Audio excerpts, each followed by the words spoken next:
What's up, y'all? Kofi Kingston here, and I would love to have a drink with Wrestling on the Rocks, depending on what that drink is, preferably non-alcoholic, you know? How's it going? I'm the Celtic Warrior, Shane. Soda. I would love to have a drink with Wrestling on the Rocks. Maple syrup. Fella. I would never have a drink with Wrestling on the Rocks.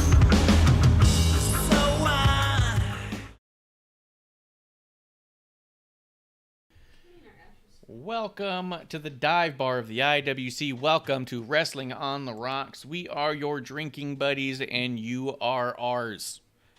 Thank you for coming in and having a drink. We got with us today Miss AmandaJayne. Say hello. Well, hello. How's it going? Going good, going good. I'm at Ref Marsh. We're at WOTR, the show. We are clumpless today. We are missing a clump. Producers in the back. Yeah. Yeah, we have producer lady here. Gosh, why do you got to forget producer lady? Producer lady coming up the rear. Hey, don't say it like that. That's bad, dude. What? Yeah.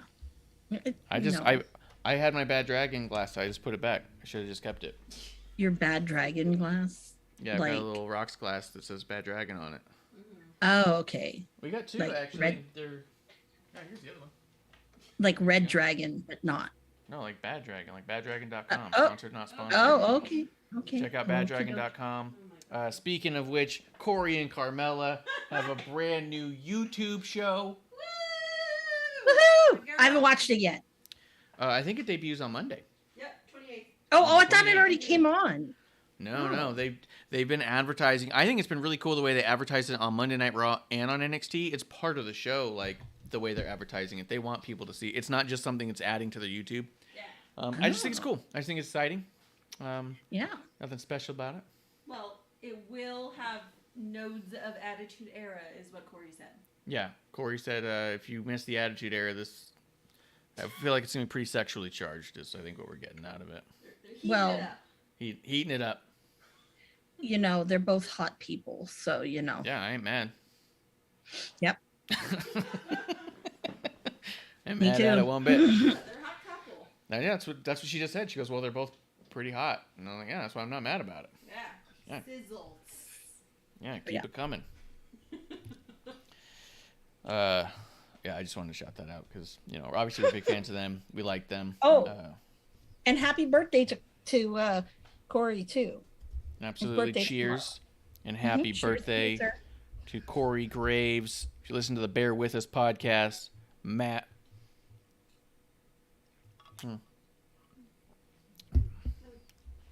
What? You're standing there staring at me like you want to yell something. Just No, their show is going to have a little bit of the podcast sprinkled in. Yeah. That's what they said. I think by that, I mean, what I gather is just because their podcast is so open about their relationship, and this is a reality TV show style thing, so it's going to have similar construct. But we'll see. We're definitely going to check it out. Everyone knows they're dating, you know, so what's the yeah. big deal? Yeah. Oh, yeah. No, it's crazy. And it's also cool, like, just good for them in general, because, like, when you think about how their relationship started with that tweet from Corey's ex-wife, and everyone just, like, hounding Carmella, and then there was the Fabulous Glow team looked like it got pulled, and Carmella was taken off TV for a while, like, just trying to get the heat to die down. And to see it go from that to her having her own wine, them having a podcast that's doing well, to them having a TV show about their relationship. Just That's fucking awesome. good on them. Engaged and getting married, like. Yeah, to engage. I know. Cool. Yeah, just it's awesome. The posting thirst traps, it's the best. It's the best. So, just cheers to them. Speaking of cheers, let's go with a little bit of what's in your glass. Amanda, what do you got there? What are you drinking? We have sponsored, not sponsored today. Mm-hmm. We have cherry with vodka. That, Very good. you know, of course, it's totally vanilla. Because what else, you know? I also have sponsored, not sponsored. I have Sonic Hard Seltzer. I'm starting with the original lemonade, and then I'm moving into the cherry limeade. We also got regular limeade and wild berry are the 4 flavors in this case. So we're going to see how many of these I can get through. I'm jealous because we don't have that. Yeah. It's the only thing that sucks about them, if I'm being real honest, Mm-hmm. all of them are clear. They're all clear color. Yeah. Yeah. Well, That's what seltzers are. They're all clear. Yeah, 100% of them are clear, which is why I always... Where'd I put it? Oh, right here. I have red food color. I drip into my cherry limeade one, so that way I can have the full experience. If you look, even my lemonade here is it's red. I put food coloring on the ice, and then I can pour yellow. I don't need to put yellow. I only have red. I don't have yellow. We didn't get all of them. We just only bought red. We got it because we were doing a Dexter podcast, and I needed something that looked like blood on the ice cream. So got it. And it worked. Looked great. There you go. Secret of the pros. So now they're all. I even thought about putting grenadine in it, but it's just then it wouldn't be it wouldn't be the it same. wouldn't be keto anymore. Well, not only it wouldn't be keto, but it would make the taste. I don't mind it being a little sweeter and a little more alcoholic. That's a win-win, man. These things are probably great with grenadine. Just in time coming through. Cheers, Thursday night dive bar friends. Cheers to just in time, and thank you again, my man, for coming through and having a drink with us last night. Me, Beard, and Justin were hashing it out, talking about all the news in quotes. So let's get into some of it now. We'll start with. Or wait, you got birthdays. We all you said was 40, I do. but there's other birthdays. Hit them up. Yeah, there are other birthdays. Tomorrow is also Shinsuke Nakamura's birthday, so Absolutely. Happy Happy birthday. birthday to Shinsuke. Yep. Maria Kanellis Bennett is celebrating on Saturday, as well as woo, Ric Flair.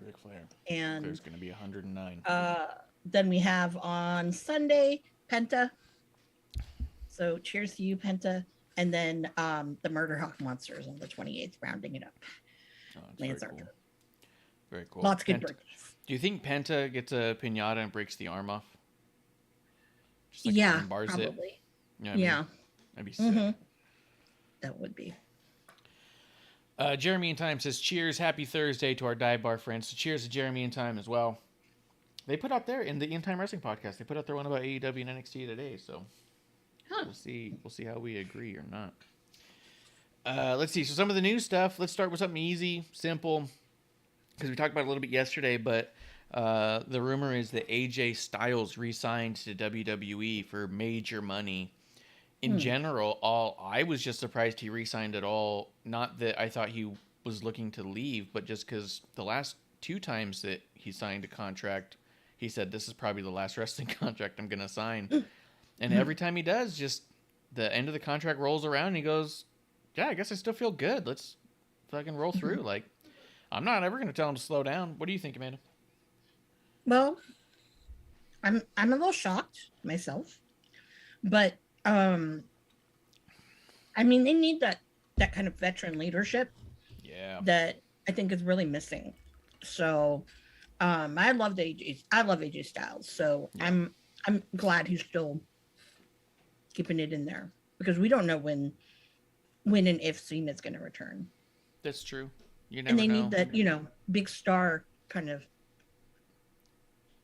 mentality. And he's just so good. I was listening to interviews about him too. He's just such a natural talker in general. There was an interview where he said, he like goes, yeah, they give me a script. He goes, but I don't memorize it. He goes, I don't do word for word scripts. He's like, all the sheets want to say that everyone's scripted so heavily. He goes, they give me the script. He goes, but I say it how I want. Like, he goes, no writer in the writer room is from Georgia. He goes, they can't say things like I would say things. He goes, so, and he's like, here's a secret to all the rest of you who get the scripts. It's easier to memorize that way too.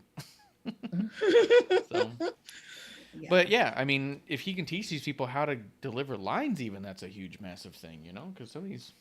Yeah, some of these Ricochet. talents struggle. Sorry. You haven't even seen the last couple times he's talked. I know, but it's still ingrained. It's in my head. I know. He's getting better. He's coming along. I'm really happy with I how know. Ricochet's been. His last PWG show was hard to sit there Oh, and listen to him when he talk. made his speech. It was very hard. Well, he's getting used to it. Bless him though. Yeah, he's still amazing. Yeah. Every time I see him wrestle, it's just like, God damn. No. So, He's- I mean, that leads me into the next one. So here's the deal. Guys like Ricochet are fucking incredible. They're so good. I understand when people say they believe he's underutilized or undervalued. But I also don't know where he fits in on a larger scale? Is Ricochet versus Roman Reigns really a thing? Is Ricochet world champion? Is it truly validating every time, right? You have guys like Piper who straight up said, don't give me the world title. He never wanted the world title. He felt he could be important without it and do his own thing. Every show needs a beginning, middle, and end, right? There's a lot to be said for some of these careers that don't end in a world title, that don't have world titles to go through them. And that brings us to Cesaro. Cesaro, reportedly no longer with the WWE. He quietly exited, as they say, after failing to agree on a new deal.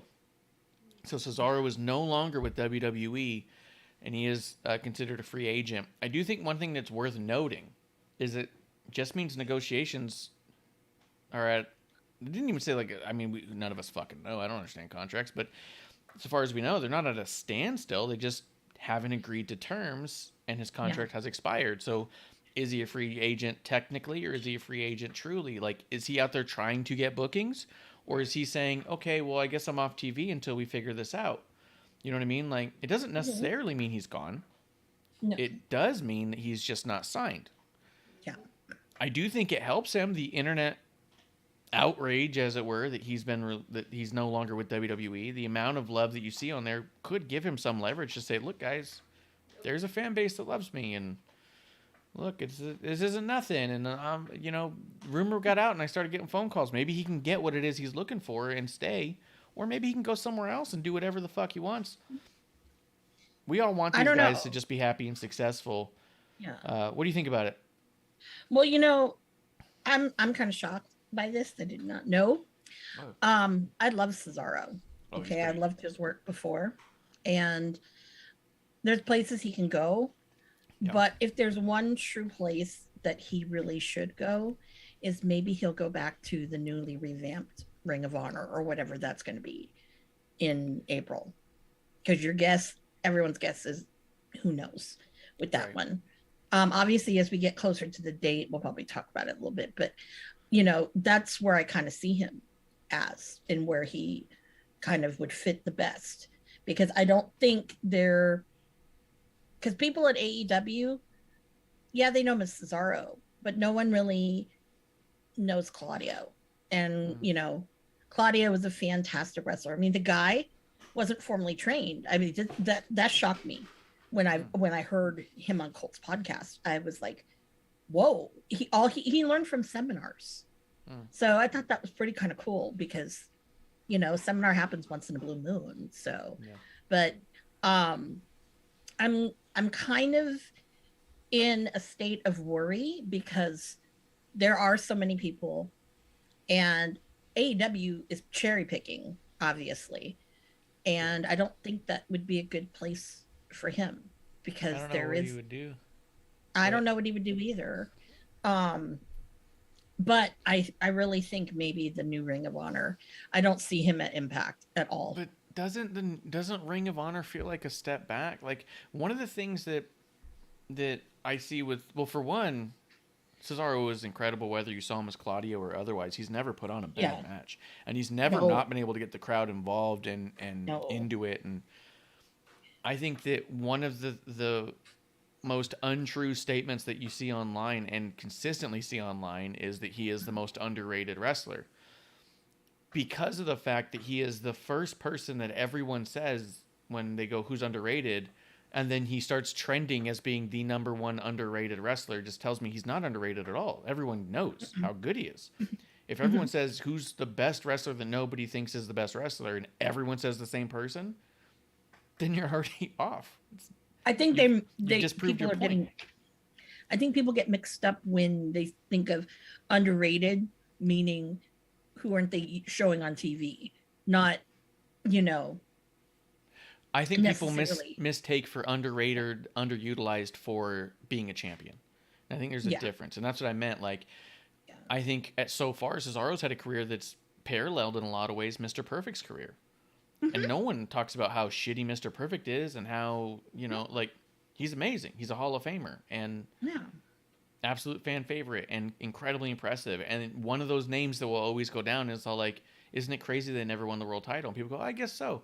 But it also goes to show that there's a big place for those people without the world title. You know what I mean?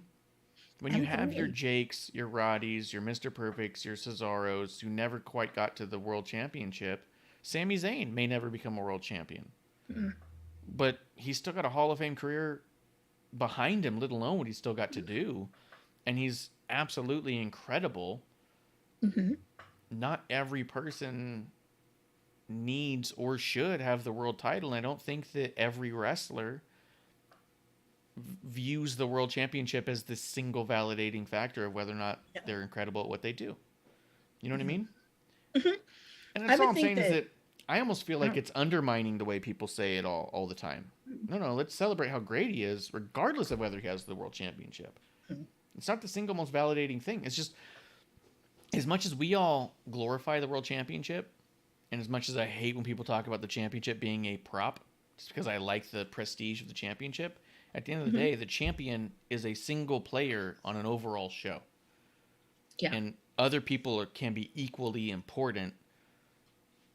They're just not presented in the same way, script-wise or story-wise or television-wise, because it's a show where that's kind of the crown on the king. I mean, if you watch Game of Thrones, the most important person in that show isn't the king the whole time. It's all the people fighting about the kingdoms. You know what I mean? And everyone's got their favorite ones in that show, too. And wrestling's very largely the same. Go ahead, Amanda.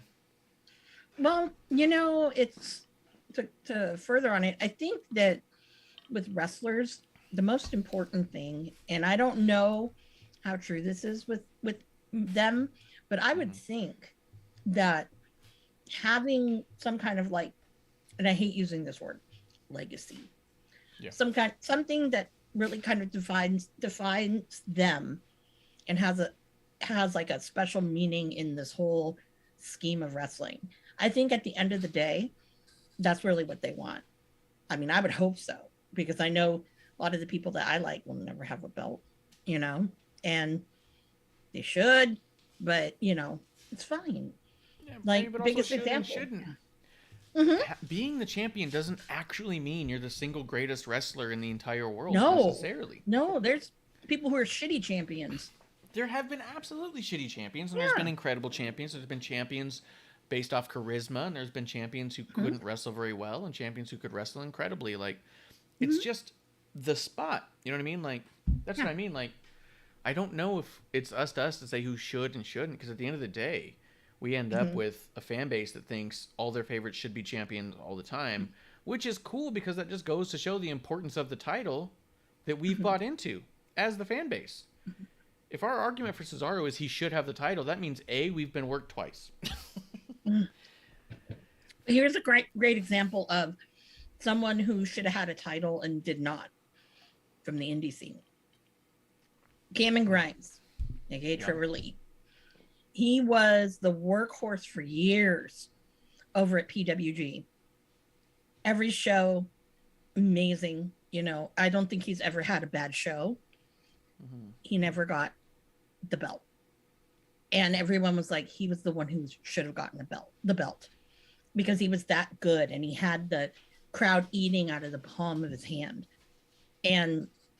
But when I think about it, he made his mark on PWG in a way that when he got the microphone, he was unstoppable, and it was great. And that's, if I look back and think about it, those are the things I remember about him, is him on the microphone.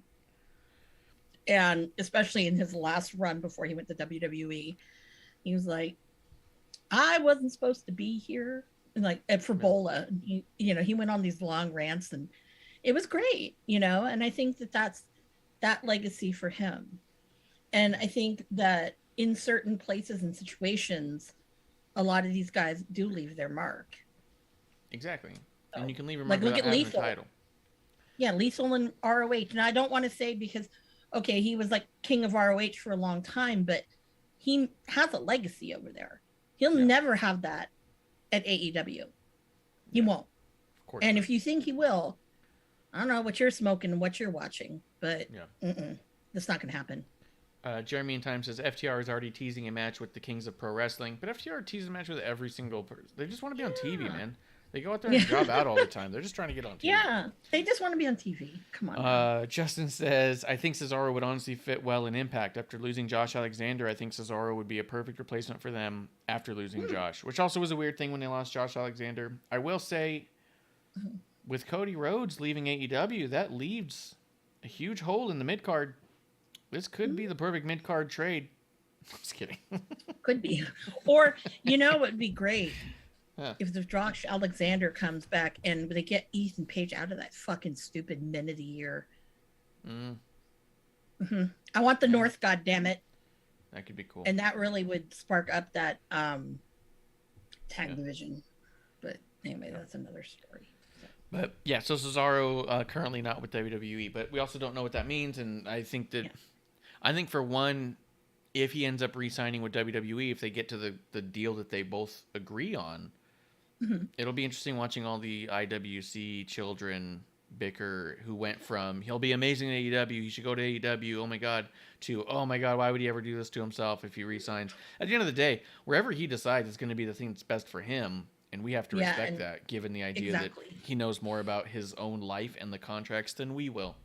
So he's one of those ones where, anytime he's got a match, people are watching. So. Oh yeah, absolutely. And you know what I've always wanted to do, because Claudio is a huge fan of coffee, and look, this is a good segue to talk about New Wave. Well, he also sells his own coffee. Cesaro? But I would give Cesaro a bag of New Wave. Yeah, I would absolutely give Cesaro a bag of New Wave.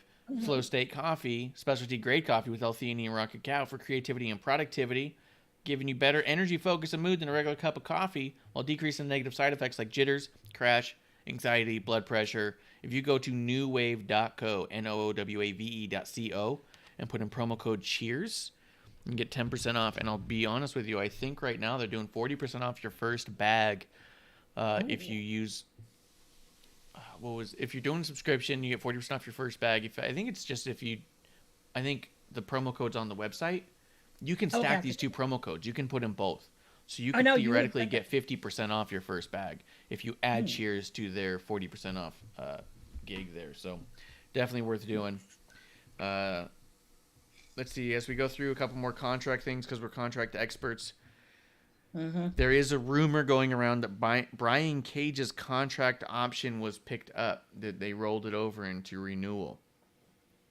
He made a comment of, I don't remember saying this to anybody, to which Sean Ross Sapp retweeted or responded with, just wait and see, with a smiley face, like he knows more than Brian Cage. But either way, most people I saw, I haven't seen anybody who was like not surprised. Everyone was kind of like, holy shit, they're keeping Brian Cage.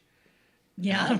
I agree, because they have been not utilizing him at all for a long time, even remotely, and he's been doing a shitload of indies. I think as far as Brian Cage goes, it's fucking free money, so I wouldn't disagree with him.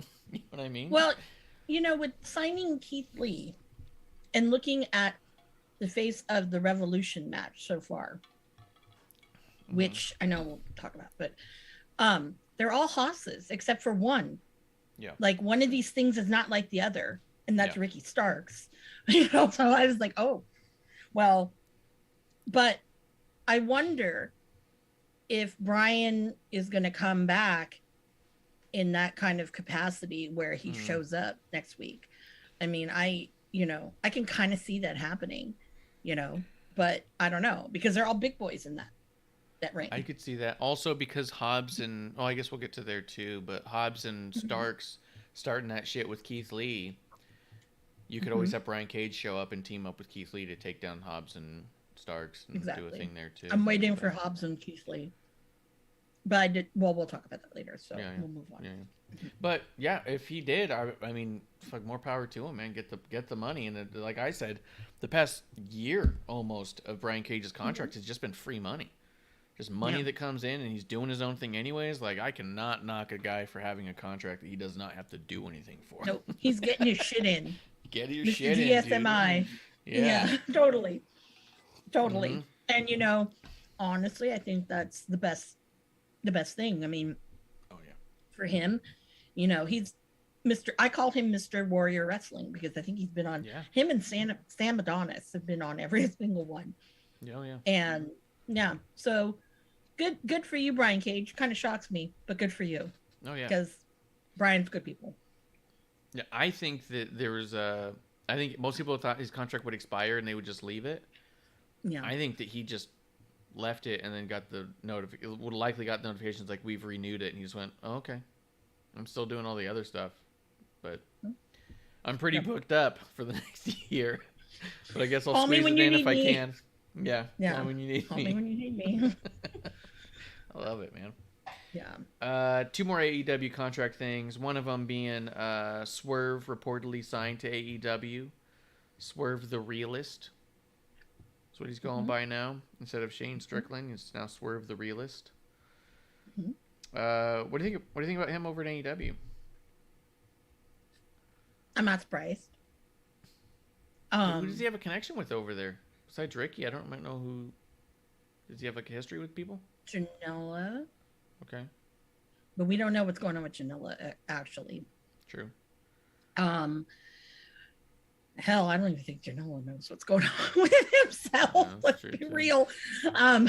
But I know when he was at Impact for a very long time. And was he really successful? No, not really. Because he kind of was in the shadow of like Rich Swann. And I mean, I love Rich Swann. Don't get me wrong and whatnot. But I think because he himself, before he went to WWE, really elevated himself. Oh yeah, Jake Atlas. Duh, they've had some great matches. Oh. Like 2. He put himself on this huge pedestal. This is the man that basically made Defy Wrestling what it is today up in Seattle. Shout out to Defy. And I think that, I hope that he gets the platform that he deserves, because I really don't think that happened with WWE and how it all kind of went down. But again, I feel bad for him how it went down, just because I feel like he was what do you call it, like collateral damage. I feel like the issues they had were with other people in his faction, and then they said, fuck it, you're all gone, and he's kind of like, the fuck I do, like what I didn't do anything, man. Like, hi. No, but also with Swerve, I think it is an injustice if Tony Khan does not get the rights to Ain't Nobody, because let me tell you, if you think freaking Judas is great, or Jungle Boy, the Baltimore song Tarzan Boy is great, when he comes out to goddamn Ain't Nobody, that whole place, it's like a dance club. Such a good vibe. But my thing is I am not a fan of them using any of those songs. I hate when they use Wild Thing. I don't like Jungle Boy's entrance. I don't like Judas. I don't like anytime they use radio hits, because it fucking comes off Bush League. No, but the way he comes out with it, it's not like he just like everybody, like Moxley just kind of runs or does whatever he does to go to the ring. Jungle Boy really doesn't do anything. But I think when you use just a radio song, most of the time it comes off real Bush League. Because in VFWs, that's what they do. They just pull up YouTube. And you go, okay. No. My song's on YouTube. No. Great. No, there's a way he comes out to it. And it's basically, when he does come out, it's establishing his presence. Because that's the aura of him. I think, I know what you're saying. And even in that regard, I think the important thing for Swerve to do is to come across, like the way he did in Defy, when he showed up, when Darby gave Nick Wayne that contract, Swerve showed up with like big boss feel, like Kingpin shit. I think it's going to be important for him for him to show back up into anywhere he goes and have an elevated feel. It's not the same thing. You're not just getting Shane Strickland back again. You're getting a whole new guy on a whole different level and a whole higher plane. So I think that not using his old stuff at all, I think is great for that. Shane's gone. We're not doing the Shane thing. I'm Swerve the Realist, and I'm bigger, badder, and better than ever. Don't use the old music. He should just come out with his own. Like, literally cut his own track. Mikey Ruckus. Yeah, I'm sure Mikey Ruckus is doing something for him. I hope. Or just let him do his own. Like, Swerve knows how to make music. He does. A lot of that stuff that they threw in there. Yeah. Justin Time says, I don't even know what Orange Cassidy's theme is now, and I don't like the song that they gave him. They gave him Where's My Mind, right? Or did they give him another one? I don't know. It's just, well, he used to come out to Jane, I think, in the Indies, and I don't know. Who knows? I don't care. I don't care. Justin does say, speaking of Warrior Wrestling, Jonah versus Lance Archer was announced for the next show. Oh. That could be something.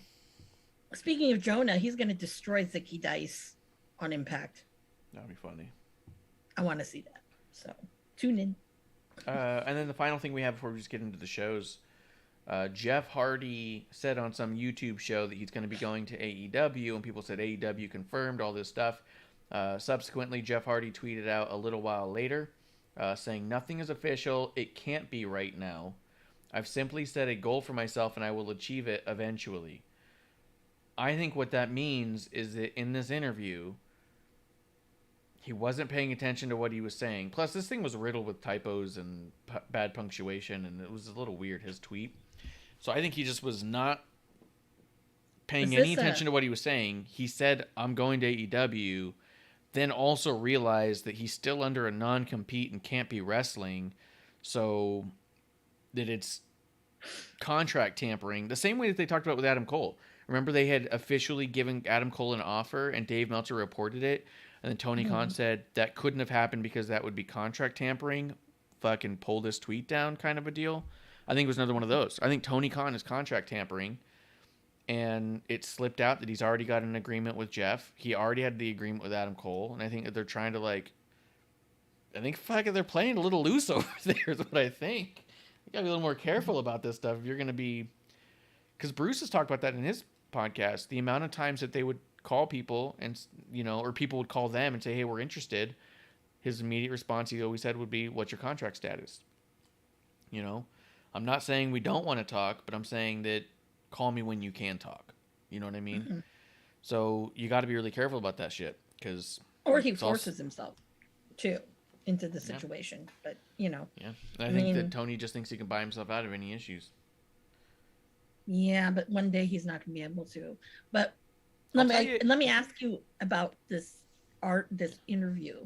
Yeah. Is it one of the journalists? No, it was like some fucking random YouTube guy. It was like us. It was like if he came to us and said something, I'd be like, journalist? No.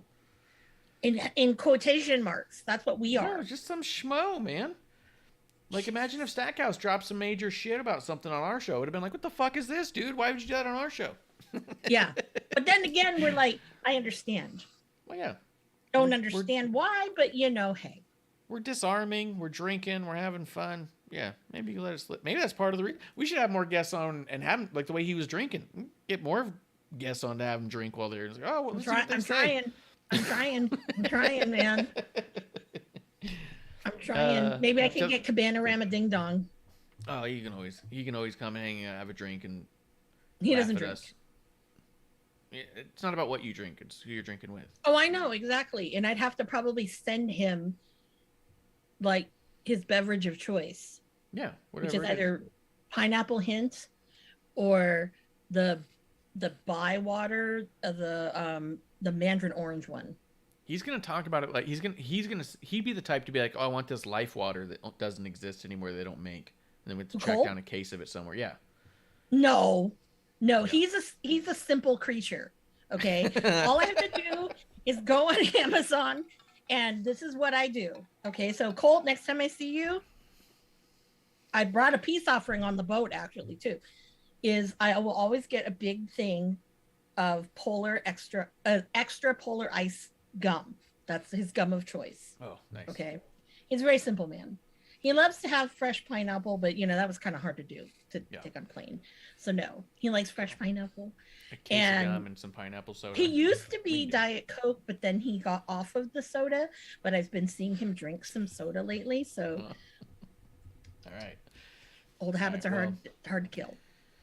Yeah, he's very simple. Justin Time does say it's been obvious that Jeff was going to go to AEW. It's honestly not if, but when is he going to? Yeah, the idea of Jeff going to AEW is not only not surprising, but it's so not surprising that it's not exciting. That when they say that, you just go, oh, he's going to do a thing with his brother again. I'll be honest, like, even when they were on the indies before they re-signed with WWE at that WrestleMania, it was the tail end of that run that got exciting and got people talking. There were years and years they were on the indies before then that it was just like, oh yeah, the Hardy Boys do shit still. And you go, oh, really? You know what I mean? Like, I just don't know what's going to happen in AEW. It's going to excite me when it comes to them. Like, yeah. They had a phenomenal match with the Bucks at sure, fucking Ricardo 10 years Honor ago. in Orlando. But yeah, like fucking 10 years yeah, ago. right before like, the so I mean, and Matt Hardy's done nothing in AEW that's excited me to the point where I've thought, yes, let's add to this. You know what I mean? I just, I feel bummed because I feel like best case scenario, you're going to get a Hardy Boy tag team run that ends with them and the Young Bucks, and the Young Bucks go over because it's their company now, and you just go, oh. No, I don't know about that. I just don't see it going a different way. But I mean, it could, but I'd like to see FTR job to them because let's face it, that's what they do. That's true. Just in time to say Colt's a creature. What kind of creature is left? She said simple creature. Colt is a simple creature. Very simple. He likes what he likes. But yeah, so there was that. I think that's all I had for news-wise. Just to let people know, a couple of reminders. Go ahead. Double or Nothing is coming. Mandalay Bay. I'm excited. It's Mandalay Bay. They have a great pool. So, I'll probably be trying to watch shirtless people. And isn't it going to be in a smaller venue than the MGM? No, it's the same size. Same size? Okay. Grand Garden Arena is, they're the same size. Okay. Yeah. I saw Justin Timberlake there. Yeah. So it's very good. Yeah. Pretty sizable. They are doing a live Dynamite on the Wednesday, a live Rampage on the Friday, and then of course Double or Nothing is Sunday. They'll probably do a fan fest. Oh, do you think that's where Jeff debuts? That'll probably be good. I see a couple of things happening, and this is just me. Remember, I'm not, I don't know anybody. I know people, but these are my predictions for that. I think that we're going to see Jeff. I think at Double or Nothing is going to be the implosion of Team Taz and Ricky Starks. That'll be that swan song for him there. He goes on his merry way. In May? Yeah. That seems like a long time to still drag on Team Taz. But at the same time, they don't do anything anyway. But remember, I don't think there was a pay-per-view between Revolution and Double or Nothing. Or I could be wrong. That's true. Yeah. So if there isn't, there's a great buildup right there. Yeah. I think we might see, I don't know, there's a lot of things, like especially with how this whole elite thing is going on. Maybe part of the original elite will be coming back. Who knows? Could be. I mean, I'm pro that. Only Marty. But yeah. Who knows? Those tickets go on sale next Friday. All right. Just so y'all know. And you had news about Colt too, right? Yes. Yeah, I was waiting. I'm saving that one for the last bit of news. Oh, okay. Tomorrow, Joey Janilla spring break tickets go on sale for both shows. It will sell out. So if you are going to Dallas, that is the show you cannot miss. And trust me, I've missed it, and Janilla bitched me out about it for an hour. I'm like, dude. And then when I had to show him how much the Uber and Lyft prices were, he goes, oh, I wouldn't want to fucking pay that. I go, yeah. I got a friend who lives out in Texas, and I was like, how close are you to Dallas? She's like, close enough you should just stay in Dallas. Or like far away enough you should just stay in Dallas if that's what you're trying to do. And I was like, fuck. It's like a 4 or 5 hour drive or something where it's kind of like, I was like, there's a show in Dallas I might want to go to. Like, how close are you to Dallas? She goes, yeah, just get a hotel in Dallas. Yeah. So yeah, overinflated pricing. Yeah. And so yes. So that's coming up. I don't know about the other collective shows, but Janella Spring Break is the hot ticket. That one. Hopefully. Also, Mission Pro Wrestling's got a collective show that's going to be that same week. That's going to be killer. That's right. And this weekend, Bloodsport. This weekend, GCW's got 3 shows happening. I'll be going to 2 of the shows. Friday, we have the return of X-Pac. Make some noise! X-Pac! You know what I mean? Yeah. He's going to be back in the ring, teaming up with your very own Joey Janilla.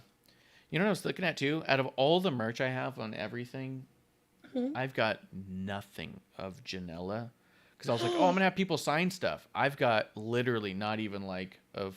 I've got a trading card of Juicy Fanu. I have nothing of Janilla. But you don't have anything Joey Janilla. So they'll probably be selling the Macho Man shirt. I already have it. I wore it earlier this week. I saw that shirt, yeah. I cut it in a tank. I don't like the Macho Man gimmick no, shirt. No, the ones I like, my favorite Janela one, obviously, is the Raiders inspired one that he did. But also, as he's a smoker, or used to smoke, he still does. He smokes Marlboros. So he had a shirt that said Bad Boy, and it was the Marlboro font. And the whole, it's a great shirt. I love that one. Cool. And then the White Claw one. Oh, so, that's funny. That was from the summer of Janela. But yeah, so we got Janela and X-Pac against the Major Bros. That same show, we got the Briscoes against Juicy and Jacob Fatu. And there's a Saturday afternoon show that respectfully I was not interested in.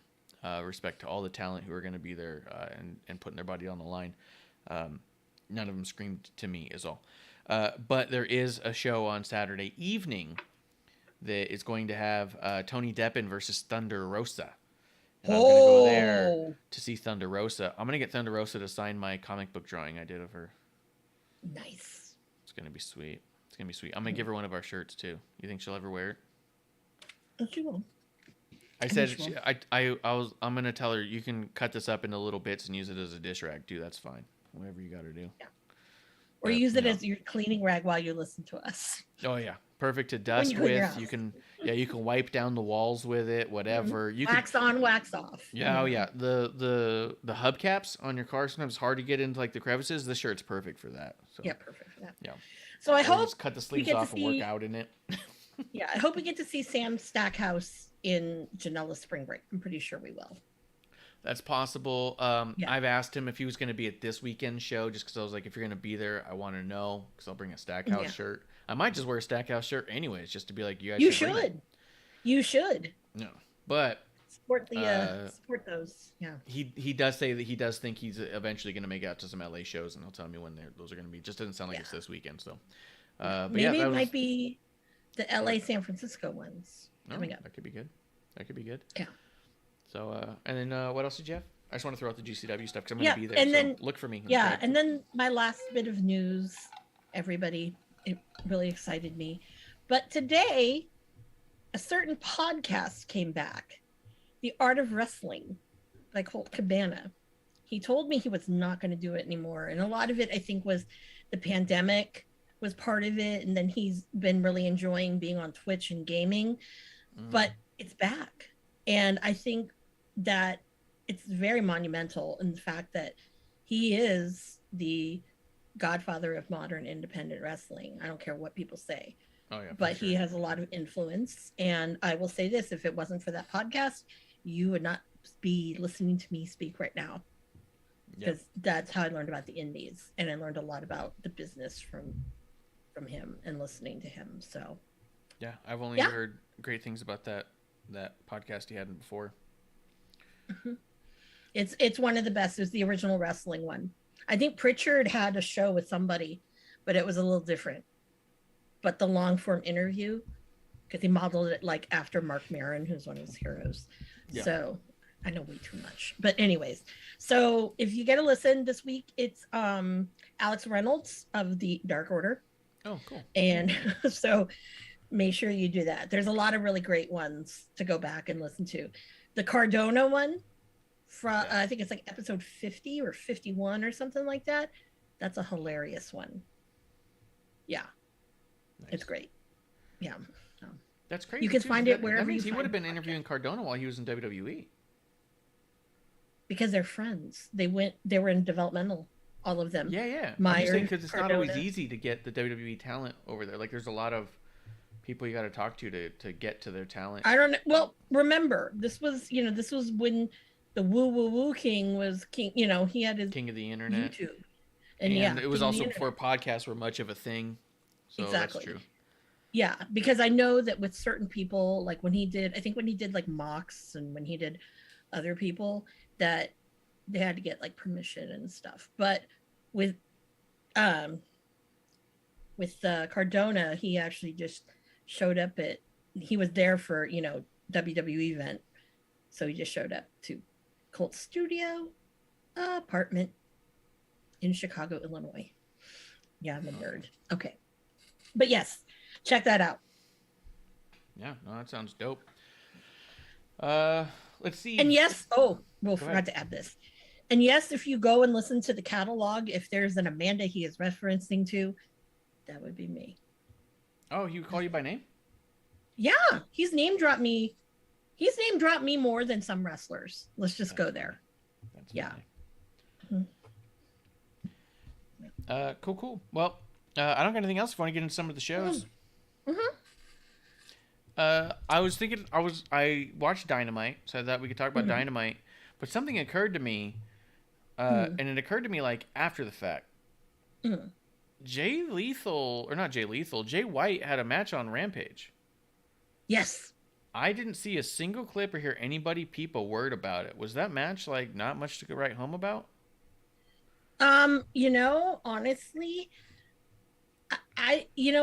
Rampage really doesn't get that much of a push anymore. I've noticed. So I don't know if it's just because it fell to the wayside. Yeah. But I think a lot of their fan base too does not even really know who Jay White is. Let's go there. What's what I mean? Like, I thought this was going to be like his big, like, this is me kind of a deal. You know what I mean? No, but he's going everywhere though.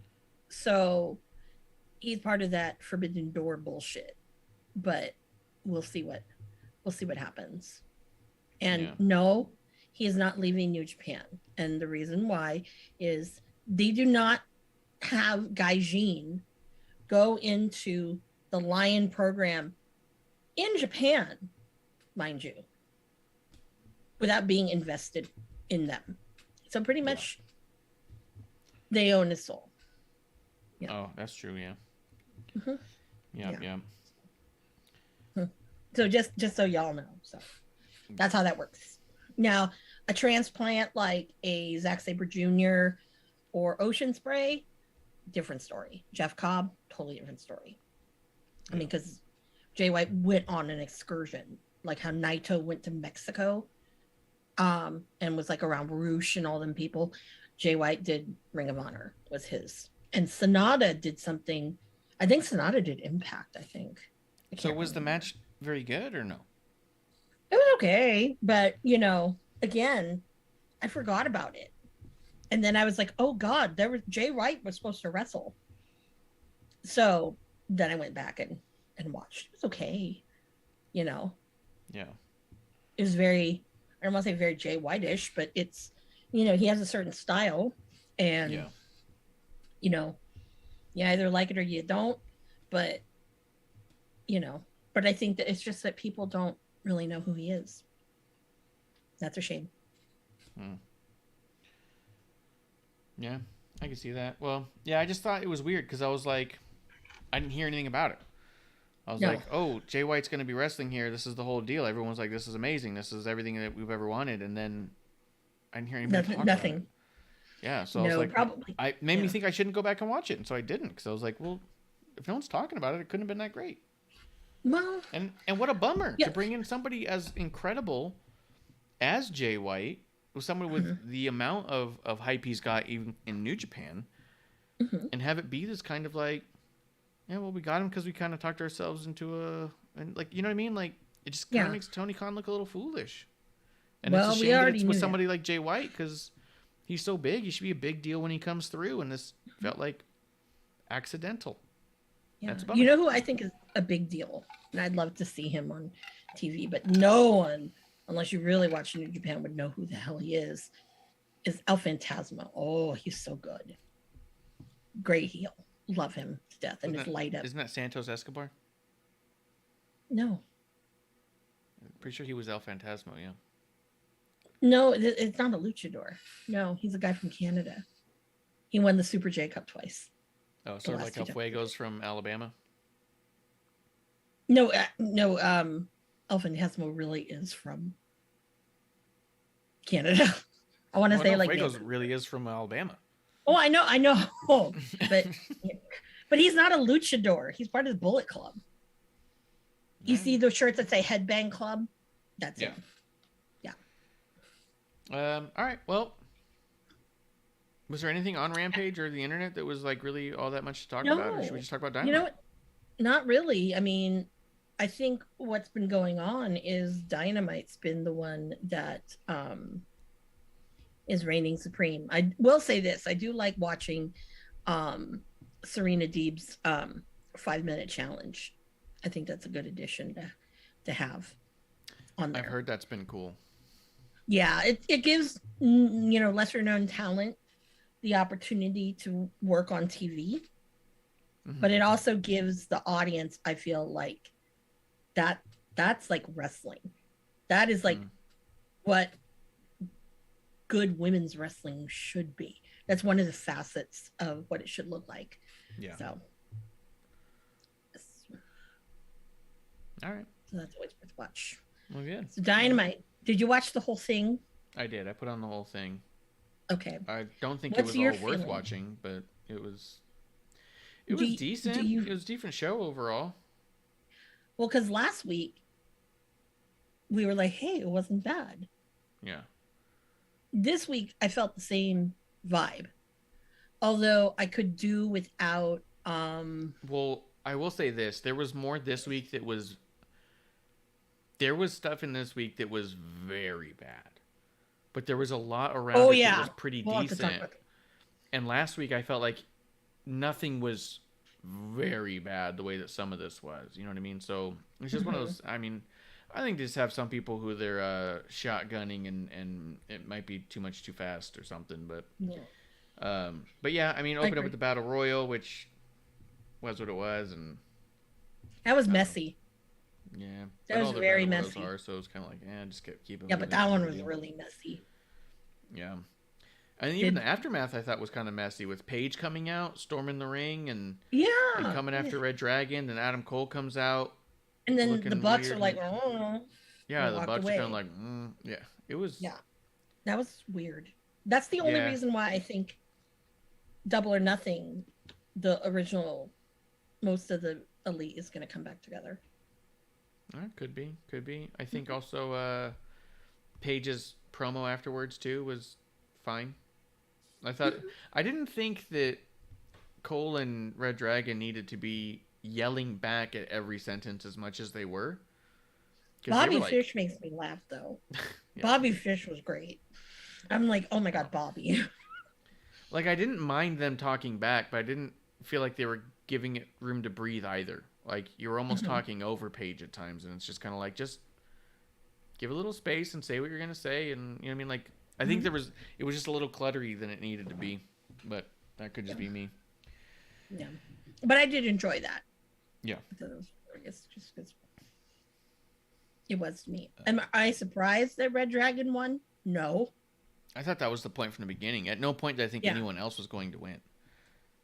Maybe FTR, but even then, that was a shot in the dark.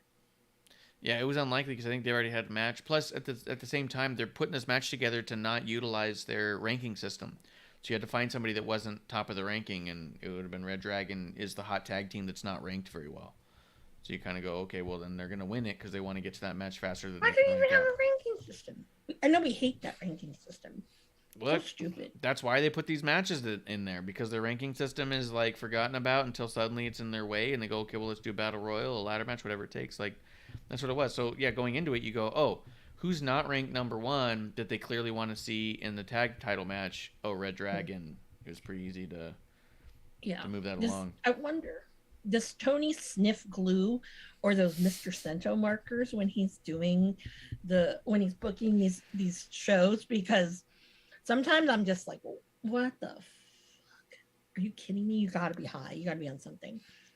It's discombobulated at times, yeah, for sure. Or those outliner markers. I do think it was good they had Daniel Bryan come out and cut a promo before his main event match to kind of like tell people like, look, I'm fired up and you should come watch it. So I thought that was good. Oh, yeah. Yeah. But after that, we had the MJF come out and cut a promo. Banana, banana, banana. What did you think about this promo? I'm puzzled. It's just like Punk was. It's like, is that real? Mm-hmm. Is it bullshit? Because like when he came out at first, you could see in his eyes, he had tears in his eyes before he even started saying anything. Yeah. So I don't know. Yeah. Jeremy and Time, quick before we get into this, he says the Acclaimed is #1 in the tag rankings and weren't even in the Battle Royal. That's the point. That's why they do the Battle Royals, to get around the #1 in their ranking. So you have to just figure out who's the hot tag team they want to see in a tag title match, but have no reason or right to be there, and you can figure out who's going to win right away. But yeah, MJF comes out, tears already welling. I fucking loved this promo, man. This is what I've been saying about MJF versus what he's capable of versus what he always does, and there's a difference. Because a lot of times he comes out and does cheap heat stuff where he's like, hey, everyone's a hillbilly, I slept with your mom.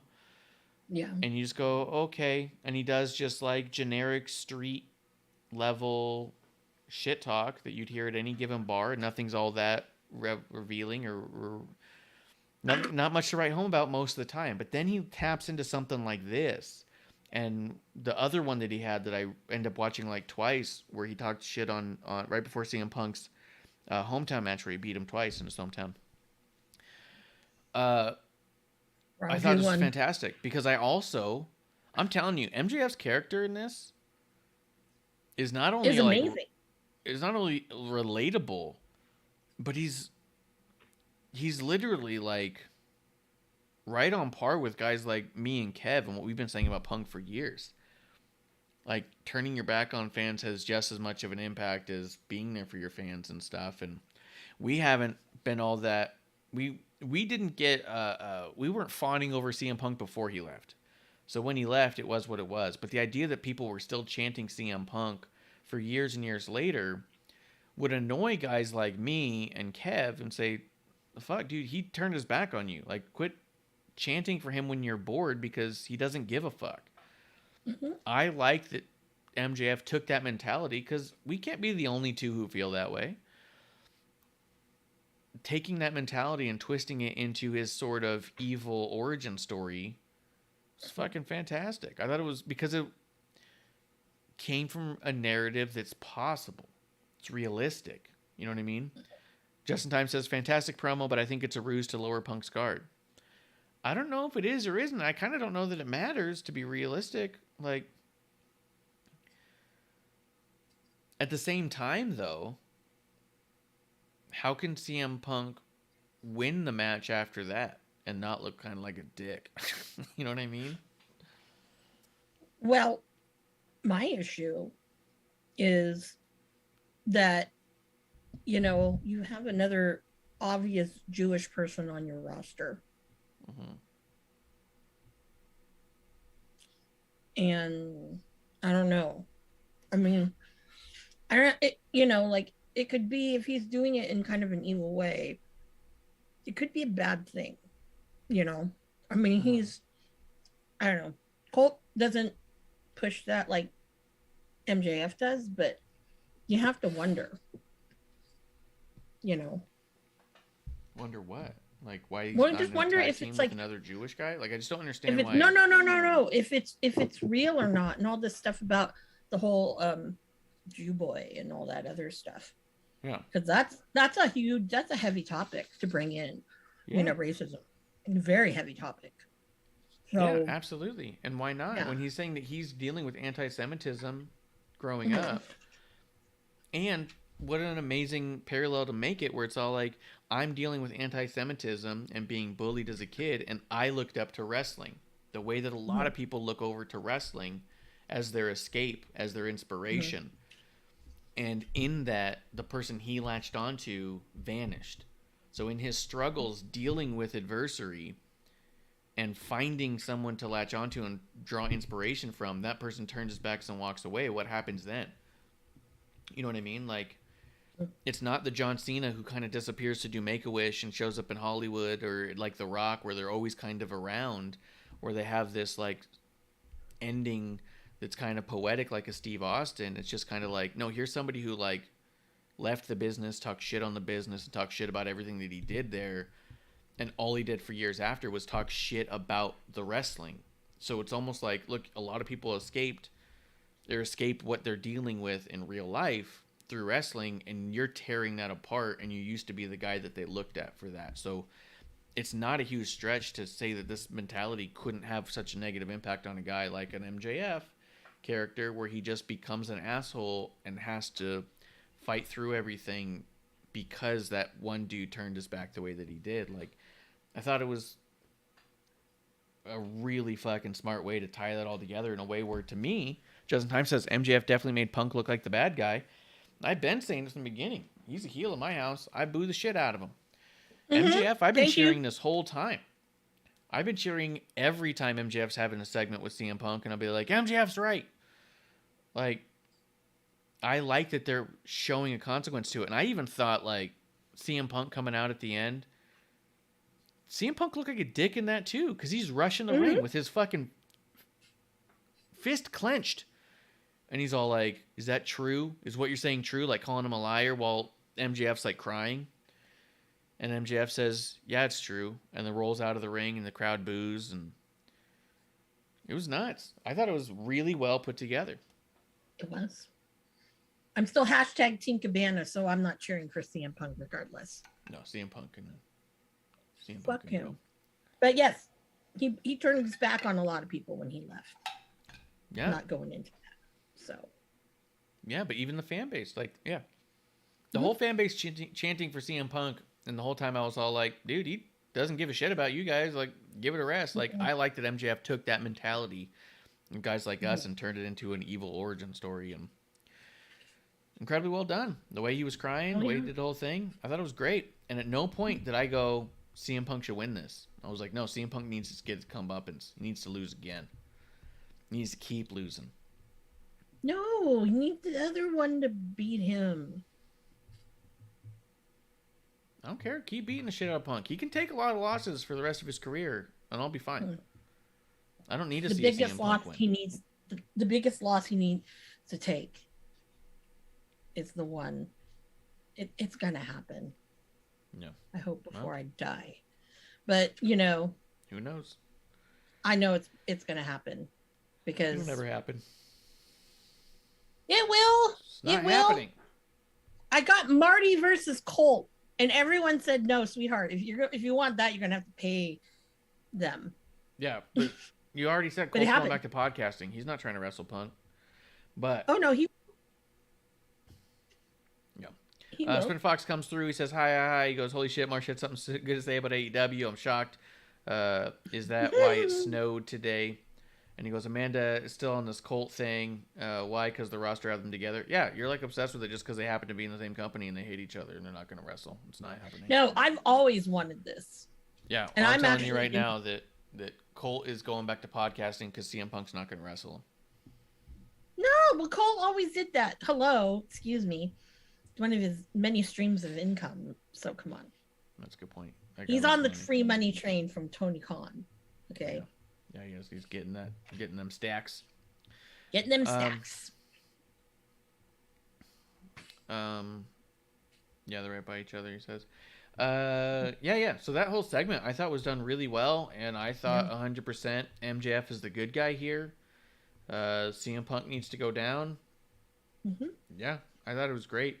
I know Justin thinks it's a ruse, but I think what makes this so clever is ruse or otherwise, it's believable enough to where like CM Punk has to ask, is this real? Because the CM Punk character and person theoretically would never have considered that it's possible that he could have had a negative impact on fans that loved him either.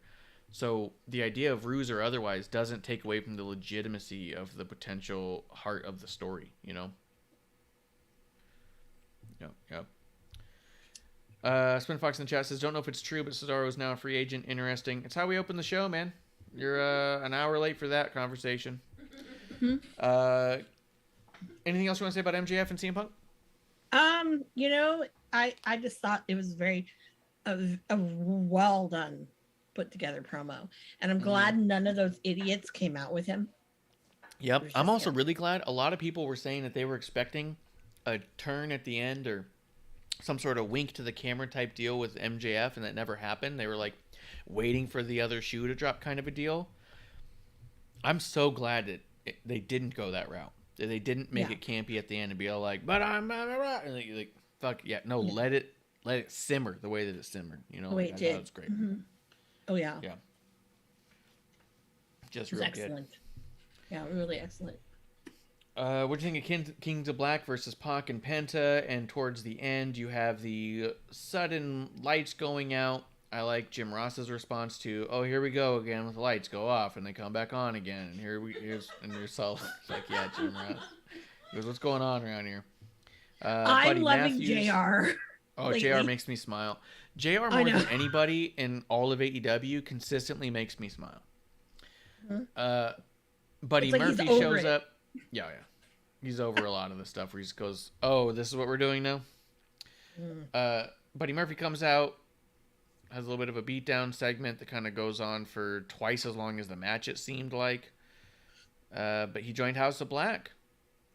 What do you think about all this? Splinter Fox does say MJF could be a movie star crying on the spot. Yeah, maybe. Yeah, we'll see why not. Splinter Fox says, I like Buddy in AEW, but the finish didn't make any sense.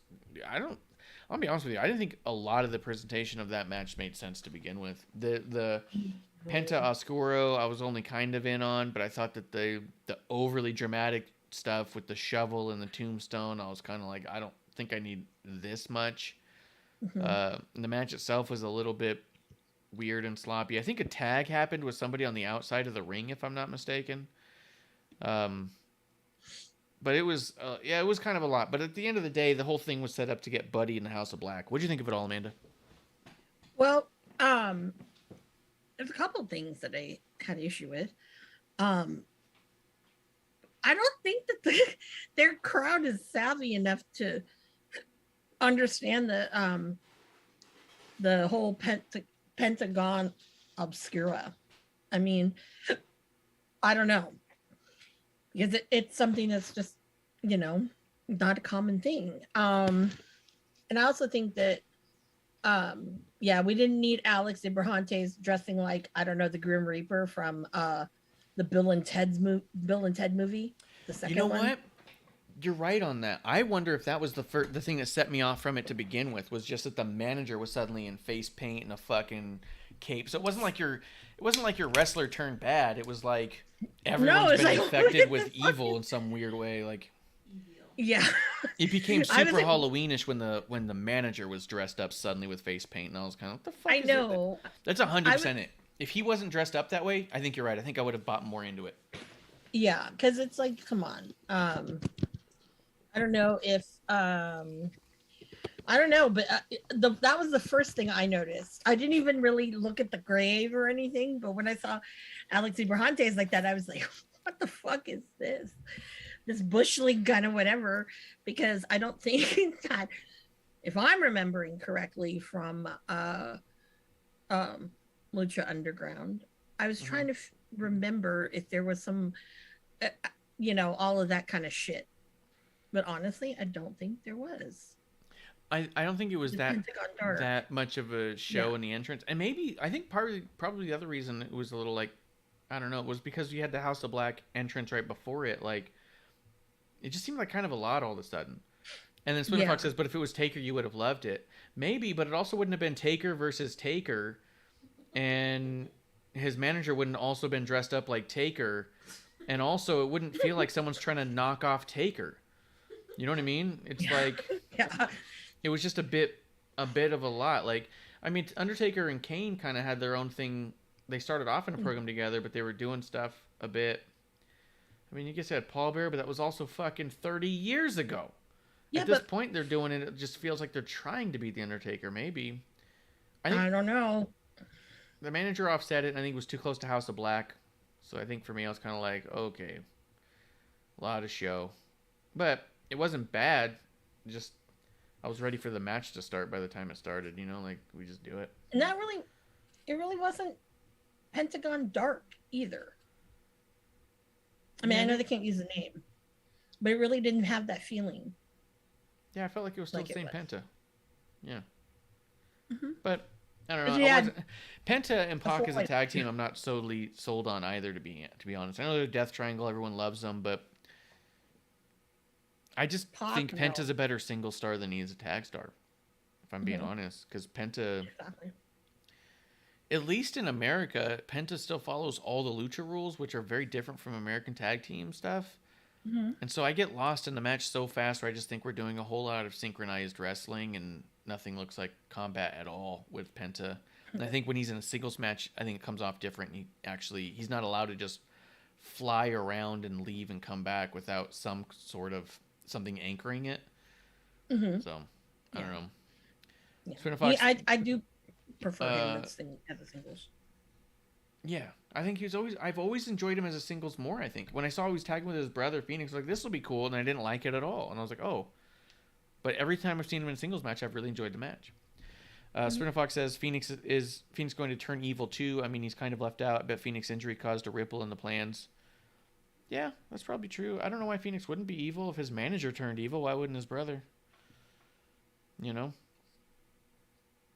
Just don't show up in face paint underneath your mask, Phoenix. Ah, do it. Or some weird cape. Yeah, do it. Maybe they can ask Evil where he got his sickle from.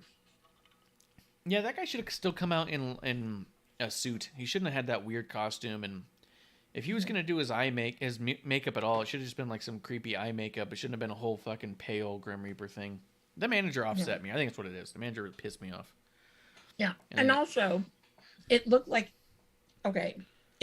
someone had gone to Spirit Halloween stores the day after Halloween, and this stuff was on mega clearance. Yeah. And they just bought it because they're like, hey, you know, we might want to use this sometime. Yeah. I mean, that's what it came off with the manager. I think with the wrestlers, it would have been fine. But then also when Aleister Black goes to use the fucking shovel, like he's going to murder a guy with a shovel, I'm like, come on. Yeah. It's so I do think the single worst gimmick in all of wrestling right now is Drew McIntyre swinging a sword around at people.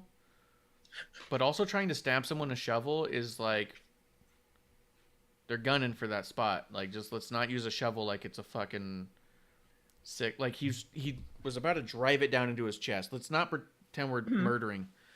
That's why I don't like the sword. It with Drew. I'm like, you're not trying to cut off Baron Corbin's head. It's just drop it. Don't fuck. Like the attempted murder thing is like, come on. Spinner Fox says Ray never had an evil personality. Well, neither did the goddamn manager. Yeah, Alex. He said Alex should have just stayed how he was dressed. It would have worked still. 100%. That's what I mean. Yeah. It was like. Yeah, just come out in a suit and maybe do dramatic eye makeup or some shit, and you go, oh it's an evil version. But like, yeah, he had a whole fucking getup, man. Crypt Keeper. Spinner Fox said, or Justin says to Spinner Fox that in Lucha Underground, Ray Phoenix had an evil personality. That could be. I liked Lucha Underground. It was pretty cool. Yeah, it was pretty cool. But it's cool that they're together. I know a lot of people were excited about Buddy Matthews and Malachi Black being in the same company because of their matches against each other. But they're teaming up right away. What do you think about that? Well, you got to think of the landscape of AEW.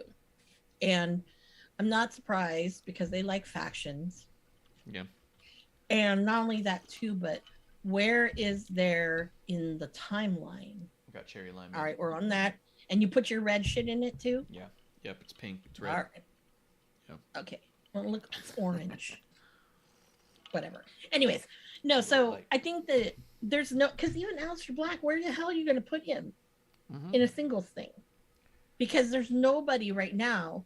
Like, it would be weird if you had cowboy shit and then this weird Aleister Black thing, you know? No. I don't think that it would flow right. Yeah. You know what I mean? Yeah. So that's where I'm kind of like, but I'm not surprised at all. Not surprised. But it makes me wonder, are they really going to start maybe doing trios? Because they have so many people on the roster. And that's been a rumor for a while that they were going to have a trio title. Mm-hmm. That could work. Yeah. So who knows with that? Yeah. We'll see. Mm-hmm. I feel like there's going to be another member. I feel like the House of Black's not done. Nope. There's one member I'd love for it to be, but it's not going to happen, I don't think. Huh. Mm-hmm. PCO? No. No. Let's see. Fox says Julia. He says Inner Circle's dead. I mean, should be. I don't think it is. But that does bring us to the next segment. Eddie Kingston and Chris Jericho. What did you think of this promo segment? Fucking Eddie Kingston. Yeah. God, Eddie needed this, to be honest with you. I felt that this is the strongest we've ever seen Eddie. And I think that all this bullshit that he's had to go through and basically making him look like a chump, I think was worth it for what came out with the promo. I will say the amount of times that Eddie Kingston tried to say, this isn't a sports entertainment company. We don't do sports entertainment. If you want sports entertainment, go somewhere else. This is pro wrestling, and here we do pro wrestling. Saying this in a segment completely following Penta Oscuro coming out with the Grim Reaper Party City with that entrance and House of Black doing their sports entertainment lights on, lights off stuff. Like, it's just starting to become silly when you are trying to brand yourself so heavily against sports entertainment when you're clearly doing sports entertainment. And when that's so much of Eddie's promo. And it's a couple times that he's brought it up where I just kind of think like, I don't think it's the dig you think it is. And I think that it just makes you look like you're not aware of what's happening minutes before you come out. You know what I mean? Yeah. So it's a little weird where it's just like, okay, the rest of all of it was really good. It was awesome. But every time he was all like, this isn't sports entertainment. I'm like, I just saw it. Like there was steam and red lights for this dude. We had the lights turn off and on and people vanished and appeared and like there's supernatural sports entertainment shit happening on the same show and that's fine. But you can't come out 2 minutes later and say, we don't do any of that. You just did. And then also, to be fair, Chris coming out to Judas like that, which again, last night proved to me when they were showing the crowd, not everybody knows the words. I don't know. Can we stop this nonsense, please? Yeah, I can go. Eddie, that's sports entertainment there too. Yeah. Because people like live for doing that. And I'm like, no. No. But I did think the promo back and forth otherwise was really good. And there were moments where I was kind of like, there's moments where it was easy to get lost in it. I thought they both did awesome, which is something because it's been a while since I thought Jericho had a really good promo. And I thought that his presentation here was fantastic. I also thought Chris Jericho's in the best shape since he showed up. Yep. It looks like he's cut down a lot of weight. And it looks like he's bulking up too. And it makes me wonder two things. One, Splinter Fox says Eddie win 100% of the pay-per-view as long as he doesn't get injured. Do you think... Oh, wait, and here's the other thing. Splinter Fox says, to me, they need to stop taking jabs at New York. It's getting boring, and they don't need to talking about them anymore. They have the fans' attention. Yeah, and I also think that a jab here and there isn't so bad, but it was just so much in this one promo. You know what I mean? Like, I don't mind if every now and again it's all like, especially here, right? You got Jericho who can say, I've made it to the big leagues, and you can have Eddie take a shot at the big leagues real quick and move on, right? But it was just so much of like, so much, you know, where you're just kind of going like, look, at this point, you're kind of beating a dead horse that's not necessary, right? You're kind of saying a thing that's not shocking anymore. So, yeah, I don't mind a jab here and there. It just was a lot, and it was a lot. The way he did it was a little... It just seemed out of left field after we just saw a sports entertainment entrance. So much so that Splinter Fox said it was like The Undertaker's entrance. So, yeah, it's sports entertainment, you know? So I have this question for you, Amanda. Sorry. Is Jericho training to go back to WWE, and this is his swan song where he's going to put over Eddie on his way out? Or is Jericho leveraging a potential return to make a bunch more money, and the proof being, look at, I'm in WWE shape right now. I can go there today. Where if 6 months ago, if he said, I'm going to go back, you could have taken one look at him and said, you're not going back. You know what I mean? They're not going to take you like that. He's training and training. Spinfox's contract is up after this year. Yeah, I wonder if he's getting ready to negotiate a new contract, and if he's trying to get more money out of Tony, or if he's actually trying to leverage WWE. What do you think? Well, he looked like shit on the cruise. That was the end of October. You know? So, I think two things. I think he probably is going to go back for one more big payday under the sun over there. Mm-hmm. I mean, who could blame him? Right? Can you imagine a Jericho Cody program in WWE now? Mm-hmm. Like, that could be big business. Mm-hmm. And you never know. So I think that's kind of what that's what we're kind of alluding to. But I know he's got to be touring with Fozzy because, you know, I think that we're not going to see him for a while after this. That's just my thoughts on that. And Eddie needs this win. If there's ever a need for Eddie Kingston to have a win, it's against Chris Jericho. And this is going to be what gives him that credibility again. People will forget about the sparklers and all that weird shit with Mox. They'll forget all of that because he stuck it to Jericho and it was great. So yeah, that's what and here's the other thing. Here's what I'm concerned about. Mm-hmm. Kingston dug a lot in on Jericho, and even then, I think I agree with a lot of people who said he could have got a lot harder on Jericho than he did. Mm-hmm. But Jericho was really talking major shit about the overall existence of Eddie and Eddie being a failure. You're kind of in a spot now where Eddie has to win this match, but Jericho wins all of his feuds because he's Chris Jericho. What happens if Jericho wins here? You know what I mean? And that's the thing with Kingston. Kingston takes a lot of losses because he can stand to lose, and his credibility will still be intact even if he loses, all that shit. I don't see Kingston losing this and it not taking a toll in some way. But at the same time, this fan base is a little bit weird where that people will go, that sucks, Jericho beat him, you know, that they did. Like, there's a smart fan base in that they know it was booked a certain way, right? They go, the booker did that was shitty, but let's not take it out on Eddie. We still love Eddie. They'll still support him. So you almost feel like they could do the loss, but in storylines, at a certain point, Eddie's getting punked the fuck out. Like, he has to win this, I think. Eddie is like the Rodney Dangerfield of AEW. Yeah. That's all I can say about with him is that's what he feels like. And it's like no fault of his own, you know, but it's bad. And, you know, that's one of the things. He's beloved by people, but there's only so much that his AEW run has done. And to be honest, if you were to ask me, like, what were your favorite moments of Eddie Kingston's run in AEW so far? Yeah. Well, the fact that he oversold sparklers going off, that'd probably be the number one thing. You know?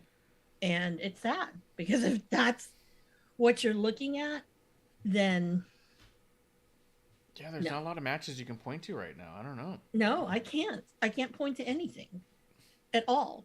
He should. In the chat, we have ROM or ROM.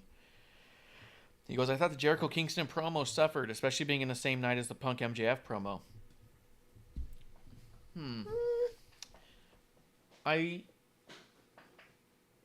don't know. Like, okay, so I guess if I were to pull back a little bit, if this promo was on a different night, like if it was on, say, last week, it might have stood out more, and more people might be like, this is the fucking promo. Where being in the same night as MJF's incredible promo, it might not be getting the attention that Ram is saying it deserves, and I could understand that argument. But I actually felt like these were two of my favorite segments of the whole night, was MJF and this one. Where I thought, like, okay, let's see what we're doing here. I don't know that I felt like it suffered in that way. It didn't come off less than in that way. I thought, wow, we got two fucking great promo segments. I don't feel like we always get that. You got a third too. Little snippet. We'll get into that. Oh, we got a little shot in the arm. So, but I could see where if it had been in a show that was otherwise not as strong in the promos, this could have got a lot more highlighting. So I would give that argument a little bit of credence, but I think overall, I don't think that it also had enough room to breathe. You had stuff in between that was enough to kind of get you back ready for it. So I feel like that was okay, personally. The security was weird. The security was funny. And those awful purple shoes. Yeah. What was worse, Alex Abrahantes as the Grim Reaper or Jericho's purple shoes? Probably Alex dressed up like the fucking Crypt Keeper was pretty fucking bad. Spinner Fox does say AEW was made for younger talent. They will all leave. Brian, Miro, Mox, but AEW better if they survive. Bring up younger talent. Stardust gave the rub to Darby and Sammy. Yeah, I mean, I think I'd like to see more stuff like that, but like, even look at the way that the show is booked. You had Hangman Page in the first, like, after the first match, but before the second hour, like, he was kind of in a super mid-card spot. He cut this promo with dudes that was kind of goofy, and then you had these things with, I mean, if you just even fast forward to Daniel Bryan versus Mox, the crowd is chanting, holy shit, and this is awesome, and it's just two guys who used to fight about the Intercontinental Championship staring at each other for a second, and I was like, I don't know. It's hard to argue that the AEW crowd isn't ready for big stars now, and AEW has not done the best job of getting their younger talent like that to feel as important as those guys have been able to feel. But maybe that's an argument for a different part of the show. But I know what you mean, and I don't disagree. I'd like to see more of those guys get a bigger deal. And then Spinner Fox says, I love that at the end of the segment, they didn't end up fighting like the promos they always do. Yeah, I like that actually both of those promos, Punk and MJF, and this one didn't end up with some big schmaz. And no, it was a good. They were great. Yeah, they're both good endings. But I think that this, kind of to feed off of what you were saying, Marsh, is I think that the MJF promo, this is the kind of shit that they should be doing when you're developing those young people. Like you're getting the who's and what's and whatnot. So I think that they do, but they just don't know what spots to do it in. Do you think because CM Punk has got his head so far up his own ass that he thinks he's the greatest person in the world, do you think that he wins against MJF and does the fucking Ric Flair, I'm sorry, I love you, and then finishes off MJF? Could be. I could see him doing a cover shot. He does only cover matches at this point, so I wonder what match he's going to pick for this one. Yeah. But, I could see that. I'd actually like MJF crying as he's just beating the shit out of CM Punk and wins the match just in a ground and pound. That'd be great. Or the other thing is, Splinter Fox is going to be Amanda's obsessed with this. No. That, he's like, Punk beats him and the whole thing. And it's like somebody comes out and calls him on his bullshit. That'd be the best thing ever. I would fucking, yeah. But that's just me. I don't write this shit. But if it does happen, you heard it here in episode 1. No, it's true. Cinephox does ask, now with Stardust gone, do you think that the show's more well-rounded? The last 4 shows I've enjoyed more than usual. I don't think it's a direct correlation. I don't. No. Just because he was gone for months at a time anyways, and the shows when he was gone wasn't very good then either. I just think that there's certain stories that are just in motion that are better stories to be in motion. I think that they're just... It's like fucking the booking of that show is watching fucking Bambi learn how to walk. You know what I mean? It's just all over the goddamn place. And I think that right now they have like 3 major stories where they just kind of push the ball down the hill and it's doing what it's doing. But the real tell is going to be after this pay-per-view what happens, because the build to this pay-per-view is already rolling. What are they going to be able to do with it after the fact?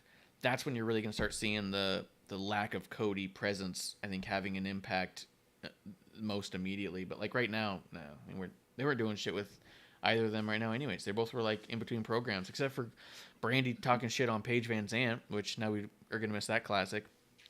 You'll notice we don't see like the men of the year really at all. We haven't in 2 weeks.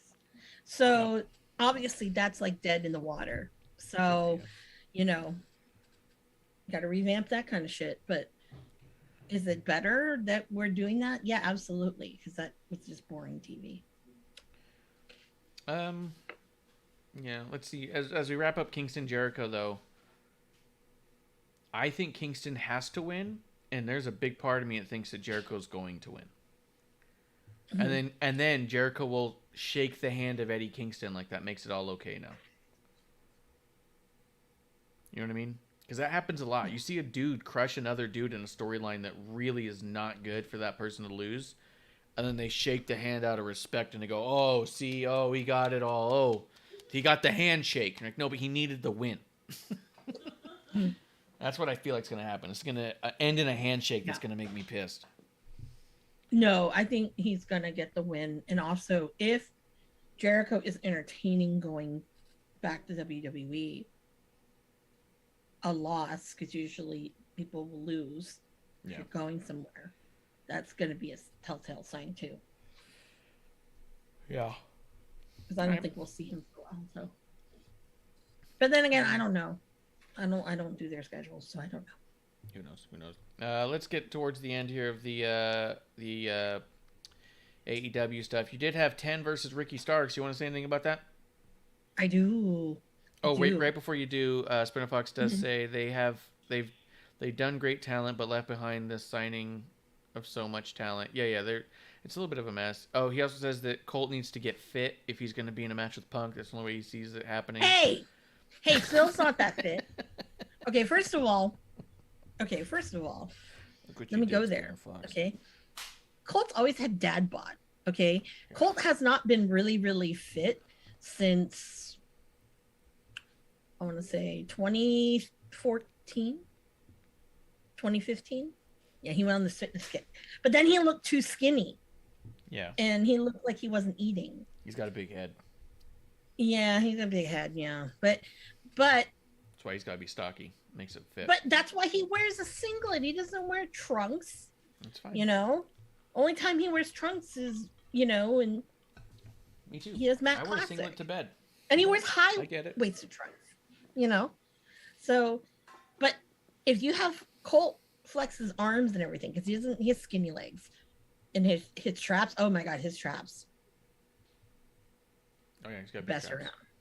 Yeah, it got really good from here. You know. He does say men of the year are finished unless they get Gosh in and have Paige turn on Sky and make Sky a face. I don't see that happening. Yeah. Goes, how Jericho keeps saying he's not going makes me want to believe he is leaving. At this point, I could really see either way. I could see him leveraging more money out of Tony for sure. I mean, especially because I could see him being like, "Look, I'm your first champion. Do you really want your champion going back to WWE and shitting on your company? Because I can do it." You know what I mean? Like, I'm not saying he says it like that, but I'm saying, like, you know, the sentiment kind of like, "Hey, I'm a big deal, and look I'm in shape. I could jump over. I could be at WrestleMania tomorrow." You know, like, I don't know. I think Jericho's going to be interesting to watch for the next 6 months to a year for sure. And he also says, "I'm sorry, Colt wants it bad enough. He will do what it takes to get the match. All Ego did it. Colt could get the Jags personal trainers and get the job done." He just wants to see a jacked up Colt, man. He wants to see Colt coming out looking like Wardlow. Just go.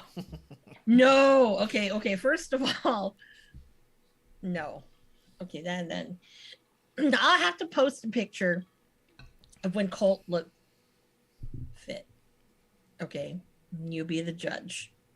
but I will say the guy is what now? He's 42, 43 years old. And he's making that pro wrestling tees money. He's good. He's making a lot of money, you know. Punk match.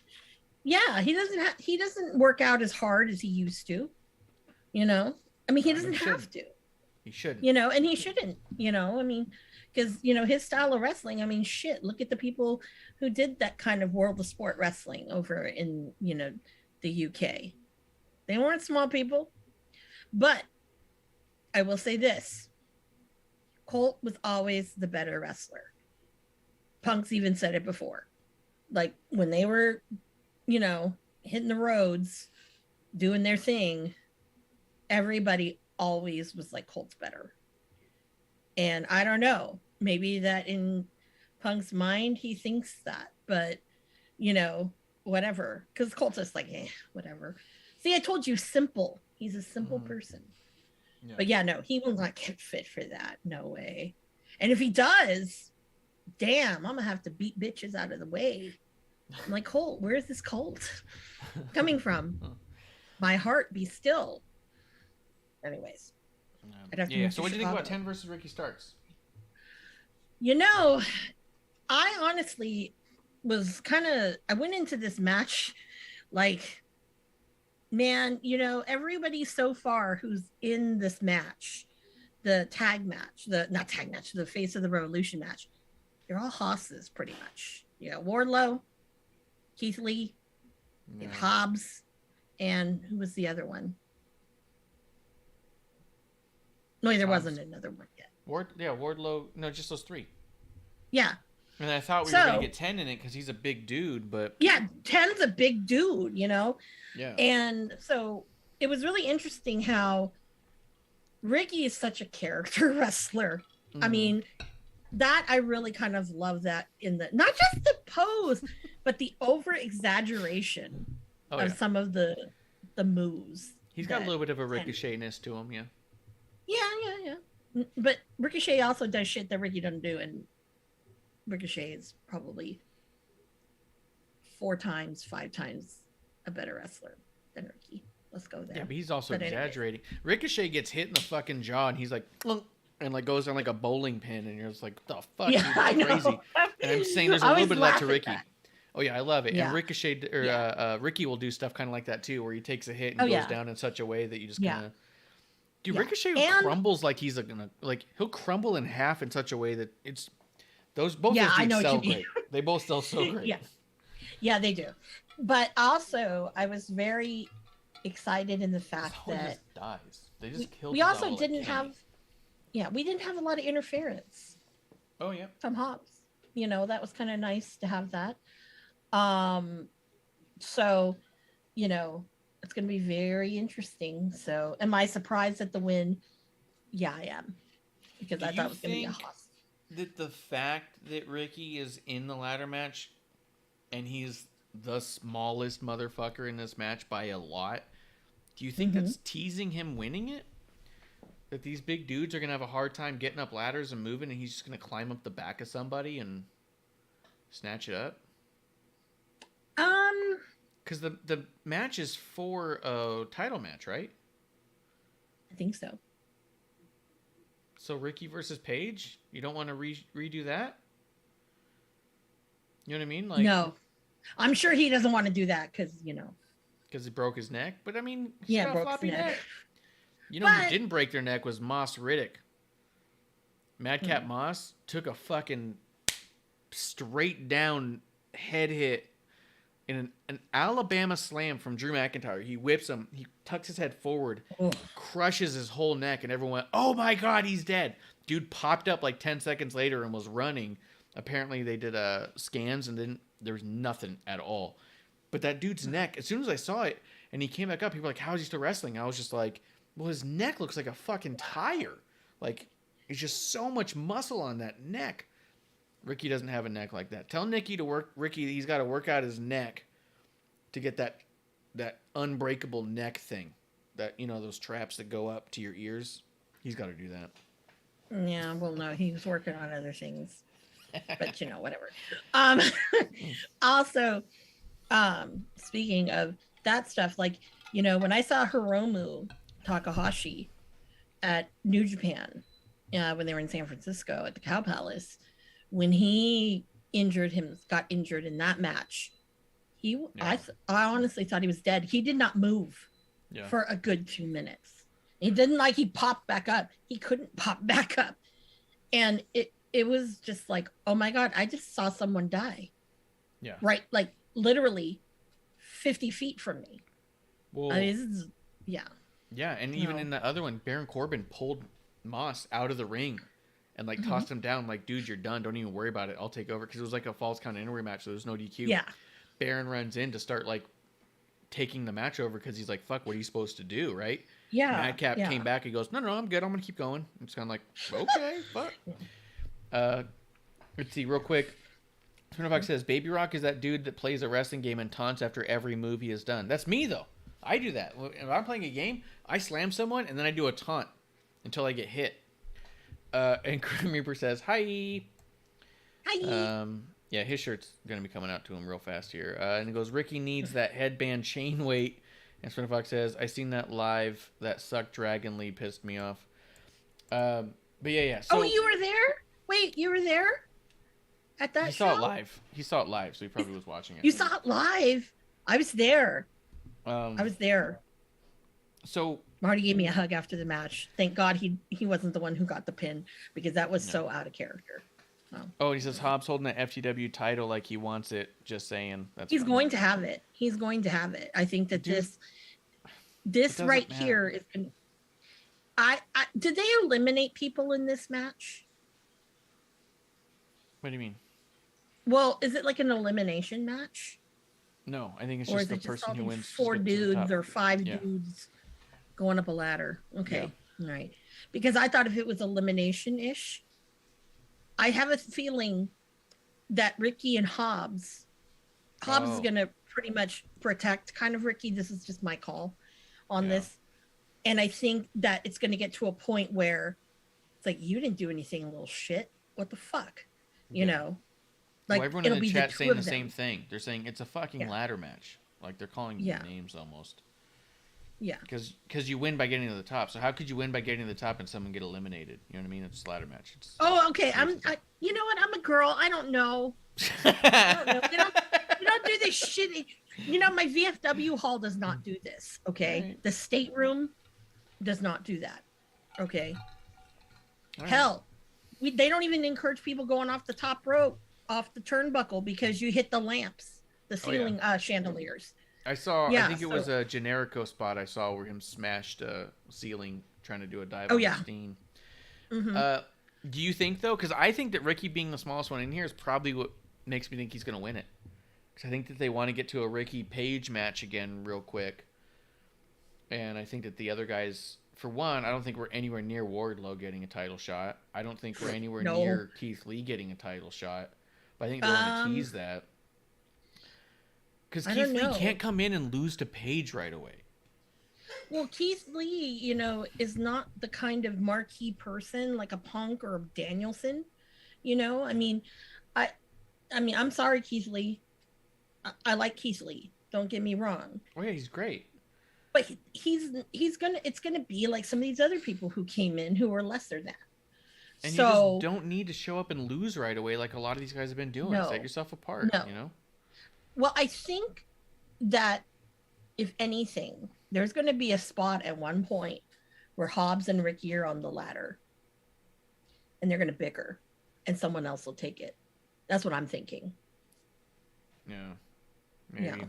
Spinner Fox says, oh man, Johnny Wrestling better not be in this match. It would be shitty if that AEW is for the American Heart Association tee is also a hint at Johnny. That could be. Well, let's keep it moving. Yeah, but the promo. Yeah, that little promo afterwards was nice. Yeah. Yeah, Ricky's that's the kind of Ricky Starks promo we need. Yeah, I agree with that. Yeah, I think so. That's where he shines. And it was great because he mocked Keith Lee, and I thought that was hilarious because that's what Keith Lee sounds like. And I like that Keith Lee just kind of smirked at him. Like he wasn't this, because a lot of these guys will talk shit, like in the wrestling promo world, Someone says something to another guy, and then, oh, I'm more mad than ever. And everyone just gets like fired up and nose to nose, and they're licking each other's earlobes. And you're like, what the fuck is happening? Like Moxley constantly pressing his head and nose on other people's faces. That's gross. I'm like, what the fuck are you doing, dude? Like, it's not intimidating to nuzzle someone. Like, fucking stop. I think you're weird and trying to smell me. But the way that Keith Lee smirked at him, like, okay. Like, that was perfect to me. I think it's much more realistic for someone to talk shit on someone else and the other person smile and goes, is this what you want? Than it is for someone to be like, I'm going to nuzzle your earlobe with my nose. Like, what the fuck, boy. dude? Well, yeah, but it was great that when Keith Lee started to talk about Wardlow, he didn't know anybody. Oh, yeah. Except for Ricky. Yeah, I like because that. Obviously the Texas scene and everything. So I thought that was kind of great. Now, I didn't think that all of a sudden we'd say, well, here, look who's coming. It's Starkey. Yeah. And I also think it was funny because what I don't think anyone picked up on, is that was kind of Keith Lee big leaguing them. I don't know who any of these people are. I've been in WWE. Like, that's not what he said, but he's kind of like, I've been in a bigger show. I don't watch this show. Like, that's what he by saying I don't know who Wardlow or Hobbs is. I don't know them. I don't watch this stuff. It was fucking great. I love that he didn't know them because I was like, ooh, that's a dick thing to say. But for him to say, but I know Ricky was also like, well, because he came up in Texas, like you said. Yeah. So he goes, of course I knew him on the come up, but once I went up, I don't watch any of this. I thought that would get some boos and did not. No, because their fan base is stupid. They don't know. You don't know that. You don't know that. You don't know they're talking shit on you. Well, yeah, because it's like, okay, if you knew, like, okay, Keith Lee was before he, was at the E. He was with Ring of Honor, tag team with Shane Taylor. Also did a lot of solo stuff on the indies. He never, well, I don't know where the hell Wardlow came from, so I don't know. But I can tell you with Hobbs, they've never been in a situation where they were even together in the same show or anything that I know of. So, and then who, wait. Yeah. So, Yeah. Hey, but it's funny because I thought it was very tongue-in-cheek. I loved it. Oh, yeah. Yeah, I don't know who they are. I was kind of like, fucking big league motherfucker. Motherfucker. I love it. And then the way Hobbs just looked at him. Yeah. He's like, oh, no, I know this is going to happen. After this, we had a really awful backstage segment with the Young Bucks, Red Dragon, Adam Cole. I just thought it was bad. But then that was also followed up by... Oh, Spin Fox wants to know about the ladder match. He goes, he wants Anthony Bowens instead of Orange Cassidy in the match. He goes, who's going to be the mystery person? Cesaro, Johnny Mundo, Jeff Hardy, or other? I don't Brian know Cage. That's what it should be. It 100% should be Brian Cage showing up and winning a ladder match again. I think it should be that 100%. Absolutely. Jay Cargill versus the Bunny. Oh. Justin Time says, what if the mystery person is Shane Taylor, since you brought it up? That's a really good point. Come into Slapjack. Yeah. I don't think it is, because I don't think that he's been actively in talks with people. Oh, he's open. I see what you mean. Yeah. Yeah, but I don't think... you know who it's probably going to be? It's probably going to be Killer Cross. You think? Yeah. He'll come out... Yeah, but why are you going to debut someone who's brand new and they're not going to win? No, he'll win. It's gotta and then be you'll get Cross and Page. True. Yeah. I want to see Cross and damn fucking House of Black. Malachi Black, because they're both kind of weird and, Yeah, we whatnot. can get there. I'd love that. It'd be nice if it was Johnny Knoxville. I'll be honest. He'd make a good world champion. Yeah. David Arquette? Yeah. Yeah. He was a champion before. So. Yeah. You can do it again. So Jade Cargill versus the Bunny. This was an awkwardly bad match. I don't know who was like worse. It was like, well, Go ahead, finish that sentence. I don't know who was worse, Jade or the Bunny. Sometimes the Bunny has good matches. So, but not really. I described it like this to somebody. I said, this felt like watching Goldberg versus William Regal. That level of awkward. But I also couldn't figure out which one was Goldberg and which one was William Regal. Because they both were doing shit they didn't know how to do. And it was weird. Well. And it was just bad. You know, here's the thing. Jade Cargill is such a presence. And she's got so much character. And she's not half bad on the mic. No. You can't give her 10-minute matches with somebody who's also not fucking Daniel Bryan. And even if you were, she seems like the type that you got to work a match with this person for a while to get the match down so it's right. Because she's capable. I felt like this was the worst match we've seen her in, which means that all other matches have been better than this. So this felt like a huge step backwards. But it's a big step backwards still the same. Like, I think honestly, with someone like Jade, give her the Goldberg treatment. You're already doing the streak. You're already saying who's next. Let her on TV matches for right now be quick matches against people who are on fucking YouTube and that. And meanwhile, backstage, you have her training with a Serena Deeb and a Thunder Rosa and whoever her next big opponent's going to be. Who's she going to have at Revolution? Know that last month. So that way for this whole month, she's with Deeb. Right. And I think she's also training with Thunder Rosa. But I'm saying, like, have her train for the big match and not a bunch of matches in between, right? So what I'm saying is, let's say you're getting Cargill versus, let's say, Ruby Soho at the pay-per-view. Then every match she has between then, like, for 2 months, between now and the pay-per-view, between then and the pay-per-view, you only have her in squash matches that are short, where she shows her power, like the AQA match, where it's not a big back and forth. I'm a very powerful person. I do these things, and that's that. Meanwhile, she's working extensively with her going-to-be pay-per-view opponent, a Ruby Soho-like. She's working with Soho and Deeb and Rosa every day on that one match, so she's not having to learn a bunch of matches in between, and you don't get this weird kind of sloppy thing here. It was awkward, strange. Aubrey's looking like an idiot for a bunch of reasons. Not counting the pin when it was clearly a pin. Twice she missed her kick out. You're like, fuck. It kind of reminds me, calls back to a while back. We had Tristan Law on the show. Awesome dude. He's got his podcast has come back. He's got a new format. It's fantastic. One of the things we talked about when he was on, he trained with the Dudleys.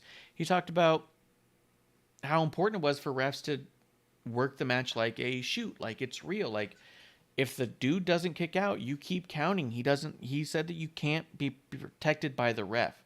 And he goes, to the point that at the end of the day, if you don't kick out, then oops, we got a new champion. And he said it like that on the show. He's like, oops, we got a new champion. And he goes, and then you figure it out because it's wrestling. And if you got to get the title back on that person, you get it back on that person. But in the night, if you don't do it right, you don't keep that title that night. And here's twice Jade lost that title in that match and kept the title that night. And it made everyone look worse for it. Like, I'm just saying, I think they're giving too much to her now because there's so much potential there. They're pushing her limits faster than they need to. Got the bumpers on. Yeah, give her the bumpers. Give her short matches, clean wins, look strong, be a force, let her talk on the mic for a minute or two. Meanwhile, for 2 months, work with the people for one match. Then by the time she gets to the pay-per-view, someone goes, oh my God, a 15-minute match out of Jade Cargill? This is insanity. Yep. And it's amazing. They don't know a tease. They don't know how to do a tease. Remember? It's kids. They just... Yeah, they're not teasing anything. Oh, let's show them. Because we'll only give the women one fucking match a night anyways. Let's give them 10 minutes because I'm going to get 10 minutes of the women. No, not in this case. In this case, you needed 2 women's matches, and one of them needed to be about 35 seconds. Sorry, I went on quite a thing there. No. And then let me hit Splinter Fox, and I'm going to hear from you. He said Cross is spending his money for Carney EC3. I love that. It's true. Yeah. EC3 immediately calls fucking Braun Strowman and Karrion Kross like, hey, you guys made money up there for a while. You want to spend it all real quick? And they went, yeah, I'd sure love to. He also says heel versus heel. That is never a good thing to kick off the match. I didn't even catch that they're both heels. I'm going to be honest. I did not catch that because the match was so awkward from the get. And he goes, I really want to know who is the one to beat her. Tay versus her is going to be as bad as well. Dude, Tay Conti. I don't know. That promo. I'm going to move it along. We'll get to that. Brian's biggest challenge is to make Jade a star. Bray playing the game on brutal mode. That's funny. Jade getting the tease. Who is going to beat her? And Deeb on her rookie challenge. Who will be her two, or who should beat her two? I think Deeb's challenge should end up going to somebody who really should be a breakout star. Like yeah. Who's that girl? Like she's got blue hair. No. Not Blue Onyx, but there's this girl who's like in fucking high school who's killing the scene. She just did an interview with Not Sam. Oh, Sam. Yes, Yeah. I did an interview with her. Someone like that should come in and beat Deeb and give everyone like a holy shit moment, you know? But it shouldn't go to somebody who's established. Like, I don't want to see Toni Storm come out and beat Deeb real quick. Like, she's not a rookie. I want to see like someone on the indie circuit with that kind of thing. Maybe even a Blair Onyx because she's doing awesome stuff too. But to see that, like, boom. Loves how Kingston jabbed at the women's, not getting any time. 100%. I love that too. Let's get Starks. Billy Starks. That's the one. She's kicking ass. She's kicking ass. Billy Starks coming out. Oh, Sky Blue, Splinter Fox, and Justin. I'm talking about. No, I'm talking about Billy Starks. There's a lot of women in wrestling with blue hair right now. My apologies, guys. I shouldn't have said it that way. Yeah. Because Blue Onyx, Sky Nightingale's Blue. another one. Willow that they need Nightingale to would be a push. good one. Yep. Yeah. But yeah, I'd like to see someone like a Billy Starks come out and beat a Deeb and have everyone go, "What the fuck is this? And who is this?" You know? Yeah. And then honestly, Justin says, I haven't seen a good Jade match at all. All in all, she's just in a position she wasn't ready to be in. Okay, I don't think all her matches have been bad, though, and they're not all awkward either. Like, sometimes it's just good for what it is, and that's good enough. No, But she this was hasn't. a hot mess. Yeah, but this was a hot mess. Go ahead, Amanda. I've been talking for way too long. You take it over. What do you think? Or do you want to just Justin, move on? it was a hot mess. It was a hot mess. Because first you have Allie, the bunny, Allie, who, I don't know, she has good moments, she has bad moments. Mm-hmm. This was just horrible. Because when you're working with someone who, you know, you're not really seasoned, it can get awkward. You know? I honestly thought Jade was concussed during this match, but I don't think she was. She could have been. No. And then, you know, you have that. And then you have, I think, the worst ref of them all in AEW. You have Aubrey, who tries to make it about her when it's like, dude, it's not about you. It's about the match. You know, you don't have to be overly animated on things. You know, you want to be like almost like stealth-like. See, like her and Bright, they both kind of do that, but she's the most obnoxious with it. It's like, just be like Paul Turner and, you know, kind of, you know, you're around, you're observant. But yeah, no, it was a definite hot mess. And did I enjoy it? No, because that's what it is, a hot mess. And then speaking of hot mess, when Ty Conti came out, that was another hot mess too. Because I'm like, no. What are you teaching your women? She needs to, and I know English is a second language, right? I get it. But it was almost like she needs to have someone to help her, because if you enunciate a little better, it wouldn't have been kind of jumbled. Because it almost to me was like, you know, Charlie Brown, when the so I think teacher talks, that's what I thought it was. Like, She didn't- yeah. Like, she could have a manager, yes, and I know that they were trying to do something smart by give her less lines, but she still struggled with them. And then what made it worse is she darted in the ring as fast as she could. Yeah. And then did nothing. And then stood there and kind of was like, and points a finger, and you're kind of like, are you a badass or not? Like, if you're rushing the ring, like, do something. So much so that Jade laughs in her face and kisses her forehead. That, for one, if you're close enough for me to kiss your forehead, fucking do something. Like, quit trying to smell me. It was another one of those moments where I was like, quit rubbing faces and either punch me or yell across the ring. Like, what the fuck? But yeah, I think they were trying to do a favor to Tay by not having so many words, but it really just came off like even in 2 sentences you couldn't make them believable. There was I a didn't problem. even understand what she was saying. That's true too. Is that like it was still kind of even broken with 2 sentences. She didn't catch all the words, and the sentence wasn't entirely cohesive. And again, second language is tough enough as it is. Like, I wish that they had her come out with Anna Jay or something and have Anna say something, and Tay look just like a badass and maybe say 1 or 2 things. Like, it's just it seems like a lot of the women's division is not focused on the people who are very, very good at this, and it's hyper focused on the people who still have a lot of learning to go, who could be future stars. And there's definitely a balance there, right? Like Spinner Fox was saying earlier, AEW should be where the younger stars break out and become huge, and he doesn't like it when they focus too heavily on these long-term talent at high levels, like a Daniel Bryan and a Mox. He doesn't want them to focus on them for too long, but there's got to be a balance where you're letting these veterans teach the young talent how to take over. And what we're doing here is that realistically in their women's division, their veterans are the Serena Deebs and the Thunder Rosas, which is also a crazy thing to put Thunder Rosa in that realm. Can we just applaud Thunder for a second, because she's been wrestling for 5 years, and we're talking about her as a veteran. On the same level as a Serena Deeb, who's been doing it for 20. Like, Thunder Rosa's far and away. So I'm saying, like, they need to be focusing on their Thunders and their Serenas, and even their Rubies to like be the face of all this right now, while the people like Jade and Tay can come along and get slingshotted once they get it all. But their focus is on the people who still have a lot of learning to do, and not the people who can already execute well. Does that make sense? Mm-hmm. So I'm not trying to trash anyone either. I think they're all making progress, and that's what made this match so like strange to me, was that with Jade, I'm like, she's been getting better. This should be decent. And then as I'm watching, I was all like, this is the worst thing she's done. Like, how did we step backwards? Like, I was surprised because I didn't expect it or want it even to go that way. You know what I mean? It's like, this is fucking weird. Yeah. Their focus is just split in the wrong direction, I think. Not only does it split in the wrong direction, but it was kind of like, what the hell? Yeah. I mean, I don't know. I mean, I guess it is what it is. But I will say this, Hikaru Shida, English is her second language.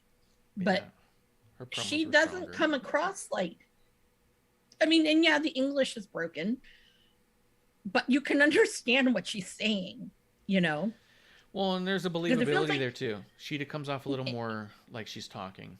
And I think Tay was trying to recite memorized lines and failed at it. Or I don't know, or maybe this is how she thought badass women talk. Oh no. Yeah. I'd have been running down there, taking off my earrings and being ghetto. That's just me if I were to do that. And then to have Anna Jay run out like with the chair, that was kind of, I'm like, and then where it was were also you? Weird. Well, there's that. Where were you? But also like Jade. Yeah. So Tay runs in and Jade doesn't even take one step back. She's laughing in Tay's face.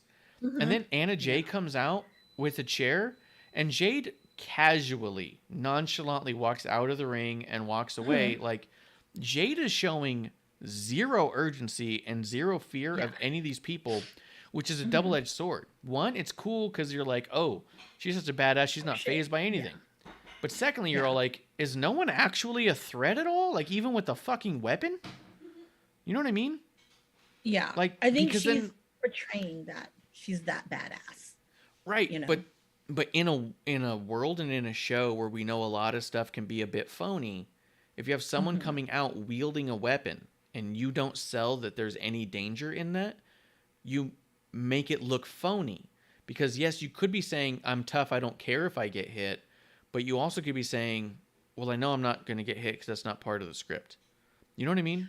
True. It came off a little bit on the phony side and not an urgency. Like if she darted out of the ring and then laughs at her and goes, oh, you would need that. You'd be like, oh, there was a sense of urgency to get away from the weapon. Yeah. Because on any good day, someone gets hit with a brick and it doesn't matter how strong you are, you'll go down. Like, it's okay to fear weapons. It's weird. You know what I mean? And so there was that balance where I was kind of like, what the fuck is happening?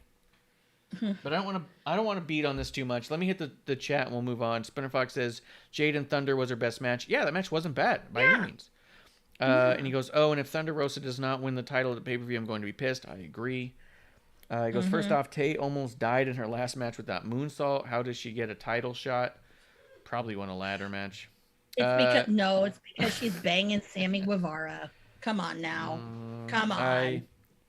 I wouldn't be the one to say that, but when you're somebody's favorite, okay, in the back, and your girl, I'm just saying. Spinoff does bring up a good point. He says it sucks that 3 of their best women's talent are all in the same storyline. Jamie Hayter, Mercedes Martinez, Thunder Rosa, which is true. Those 3 are fucking awesome. Hayter's amazing. I was pissed Hayter when needs to wrestle more. Yeah, when they sent her back to the UK and didn't sign her the first time we saw her, I was like, what the fuck? She's like one of the best ones I've seen on here in a while. And he goes, she'd have gone in Japan. We won't even know if or when she's coming back, which that was the whole thing too. That she was putting out stuff on Twitter too about how she really like, what's your favorite part of working in AEW? And she goes, catering's really nice and talking about wrestling with my friends. And you're like, Christ. And he goes, they need a reboot. He goes, get Statlander out of the best friends and be the one to end Jade. Statlander is being underused totally. I could see that argument too. That makes sense. Yeah. Statlander needs more oomph. You know what I mean? She's not just this, okay, I'm this alien. It's like Statlander. I mean, when I first saw Statlander, it was a JCW, and she was more than a badass. I mean, she was wrestling, doing intergender, right? And I thought, oh, this girl is fucking tough. Not because she was doing intergender, but just because just everything. Yeah. Her mannerisms, all of that stuff. Yeah. But, I don't know. I don't write this shit. I don't. Oh, yeah. Whatever. Who are we? For sure. The last thing was the Daniel Bryan Moxley stuff and Daniel Garcia match. I don't have a lot to say about it other than it was another Daniel Bryan match, so it's good. Then it just felt like the audience was so fucking primed up and ready for the idea of Moxley and Daniel Bryan. And I mean, neither one of those guys are anywhere near the like it just. I don't know. It's like I said, they've built their world title to be so meaningless in comparison to this, and the crowd seemed hotter for Moxley versus Daniel Bryan than anything, and it's almost like it felt like they were starved for a certain star power that they're just not getting yet. And I think it's fault of the booking and not the capability of the wrestlers. You know what I mean? Like Adam Page should feel like a much bigger deal than he does, and my big takeaway was like, what a bummer that Adam Page isn't closing the show out almost ever, and their most important match seems to be 2 veterans from WWE coming over and doing a one-on-one match. Like, it's cool, but also like, wouldn't it be nicer if this wasn't your main event all the time? TB Poker coming through. Hello, friends. TB Poker. What do you think about that main event? And then I'm ready to talk about NXT. Yeah. Obviously, for me, it was underwhelming. Because I've seen Daniel Garcia live do some pretty incredible matches as of late. So was this kind of cool to see? Maybe. But, they're both technical wrestlers. It's great. The guy's up and coming. But really, like, I don't think we need to be continuing this kind of storyline. I don't know. That's just me. But yeah. All right. I don't know. Anything else on it, or you want to talk NXT? Yep. NXT. NXT opened up with Braun Breaker and a Dolph Ziggler promo. I fucking love Dolph Ziggler. What'd you think about this promo? Oh my God, Ziggles is great. And I love how I guess this is his I don't want to say like community service for WWE to go over to, NXT, but I really am enjoying having him over there. And I think that because Ziggs is so good on the mic that I think a lot of people can learn a lot from him. Not just because LA Knight's there too, but I think with Ziggler, they can also learn a lot. So I was mucho impressed with that. Wasn't excited about, was I not excited about? Was not excited about, there were some other things I wasn't excited about, but other than that, all in all, it was good.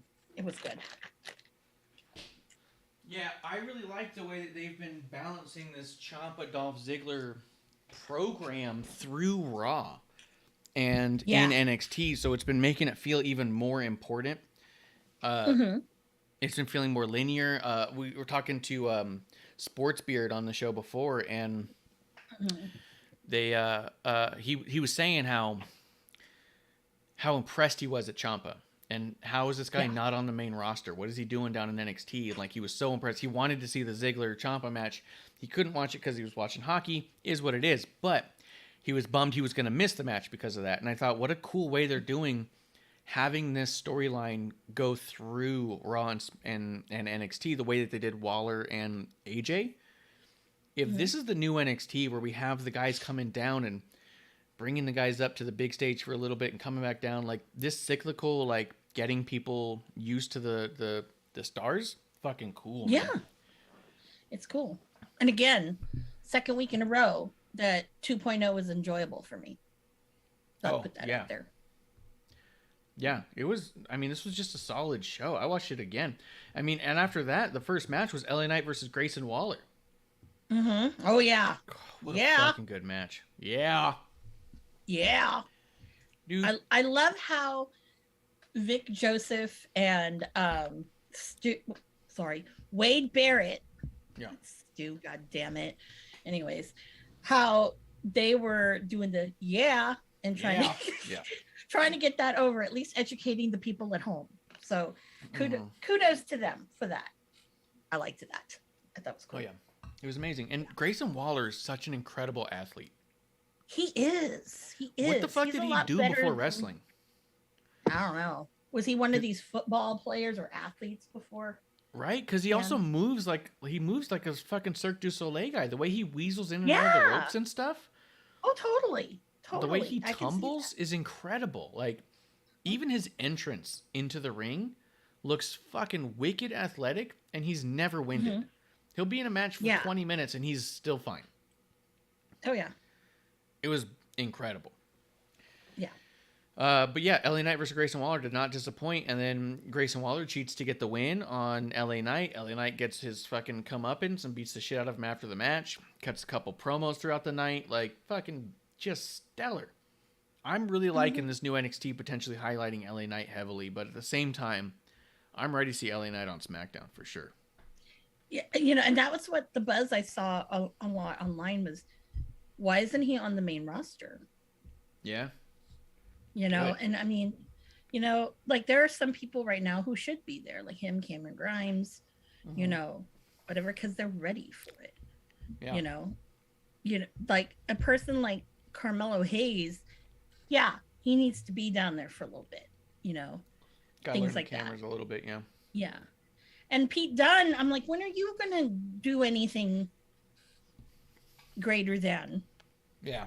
Is it like, are you going to be like grizzled young vets where you're just kind of there and you're just almost kind of bitter? Yeah, I don't know. I do think that soon enough, I think we're going to get LA Knight, Pete Dunne, Grimes, and Ciampa all on the main roster. I think they're ones that we can see easily getting primed for the main roster. But do you think that Ciampa wants to do that? Well, I mean, the fact he's entertaining at all is kind of amazing already. Yeah. But yeah, I thought the thing was that he didn't want to do it, but here he is showing up on Raw. He had a tag match this past Raw.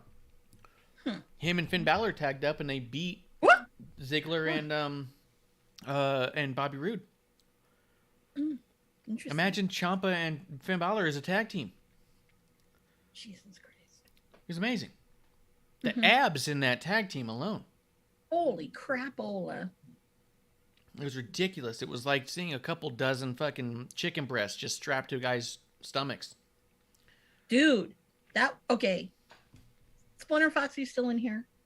Because, or listening? Well, he sleeps Okay. a lot during NXT, but what are you gonna do? Okay. Just so you know, Colt Cabana could never be that ripped. No way.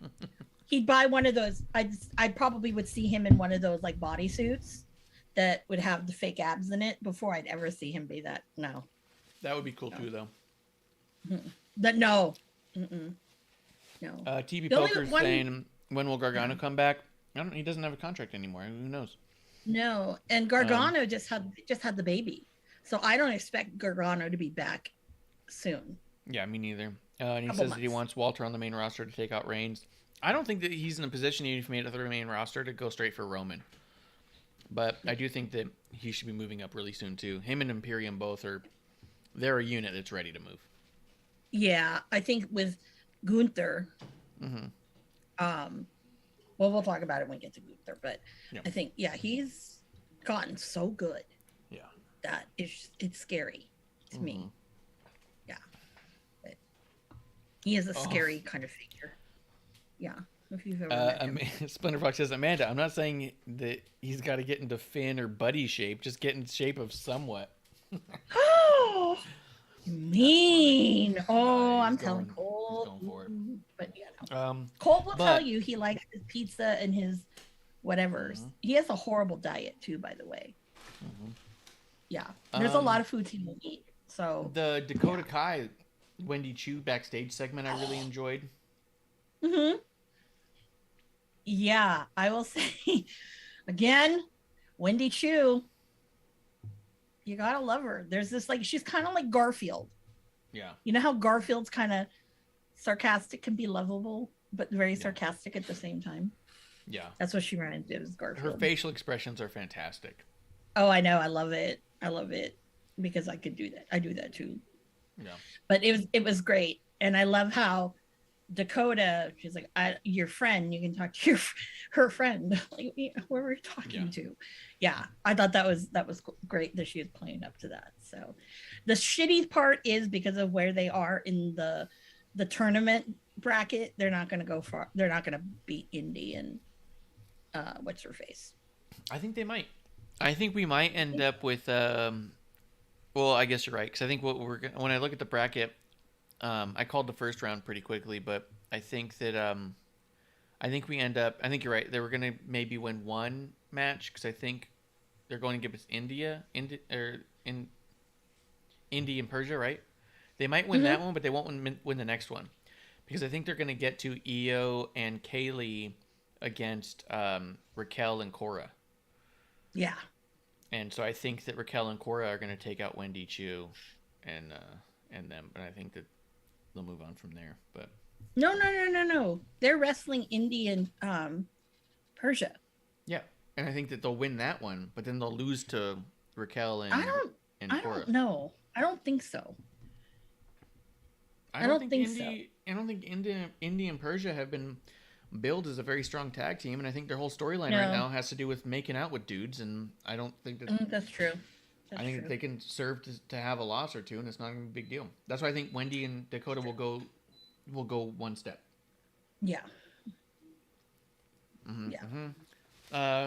TV Poker says my aunt's name is Gunther. Okay.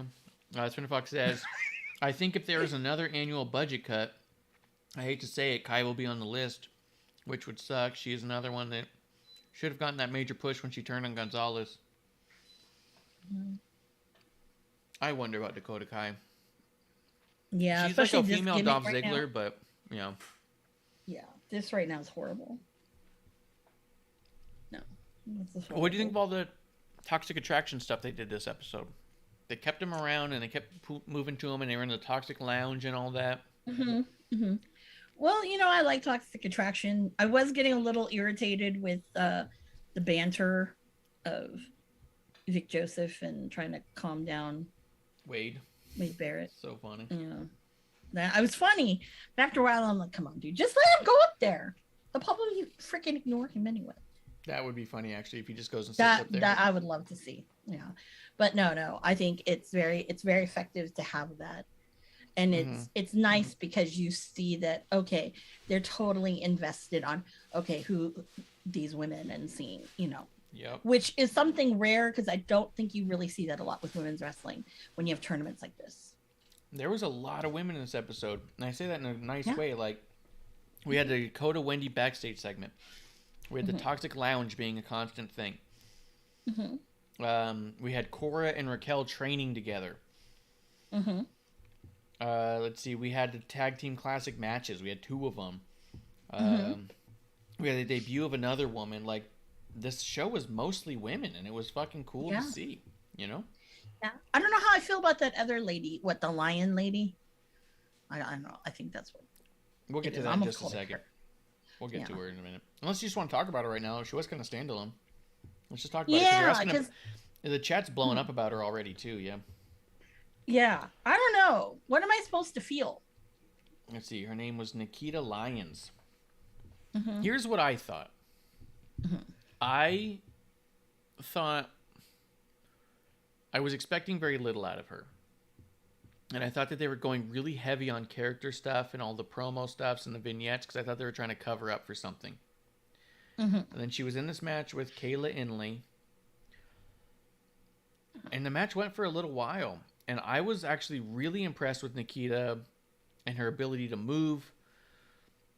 I thought the match was solid. It wasn't like a main event ready match. But I thought keeping her off TV as long as they have and teasing her has been really smart because she came out with pretty low expectations and came off really solid. I think her being kind of thick in general has me thinking that she could be a big powerhouse, but she's also moving quick. I think she's going to fit in perfectly on the main roster, going up against people like, well, for one, like Raquel Gonzalez or a Rhea Ripley or even a Doudrop or a Bianca.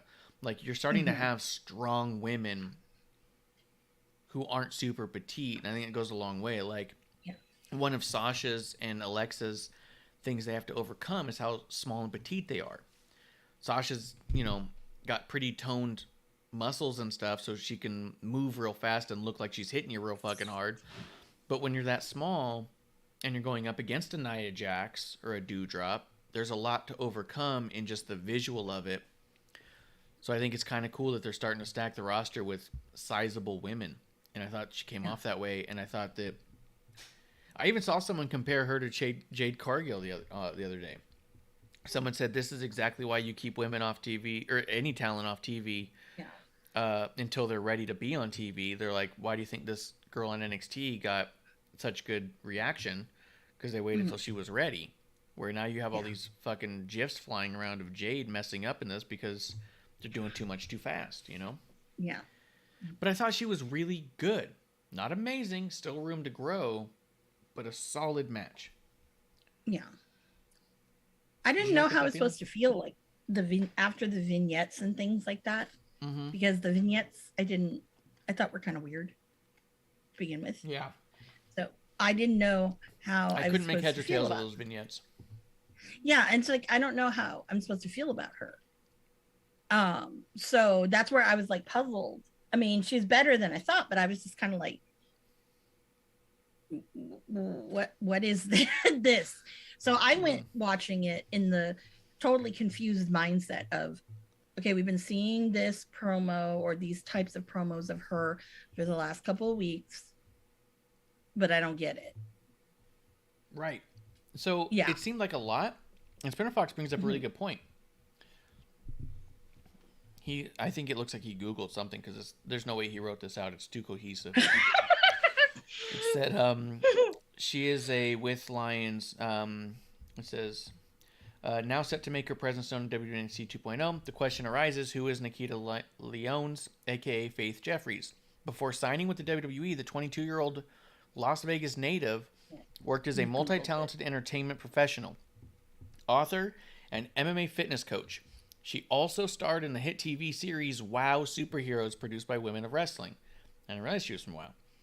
It goes, Jeffries was also a top 10 finalist on the international hit show American Stars, where she was recognized for her singing, dancing, and mixed martial arts skills. So, really easy to see why they might... No, there's no way he wrote that. Yeah, you didn't write that.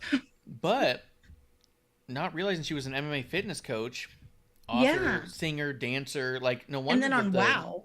And on WoW. Yeah. Really easy to get confused in those vignettes where you go like, wait, what are we doing? Is she a singer? Is she a dancer? Is she a fighter? What is it? She's all of it. Yeah. Yeah.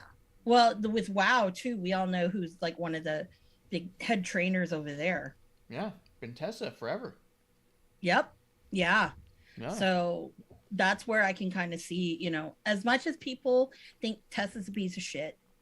Okay, there are a lot of pieces of shit that wrestle. Okay. Sure. She's the best. She's one of the best women that's out there. And it's a damn shame that she's not on one of these platforms, because she's amazing. I mean, I've never A lot of seen people can be quiet bad... pieces of shits and get away with it. Yeah. Oh shit. But, you know, I know her dad was like, Keep don't going, want I lost anything to audio. I do gotta with get it back. whatever. Yeah. Uh-oh. Did we break the internet? Uh-oh. Oh no. You gotta keep going. We broke the internet. It's only episode 1.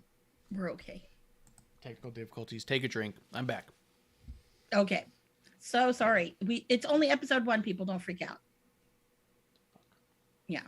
So I thought we maybe would make it to 2 today, because it's been very riveting, but I guess not. Anyways, so.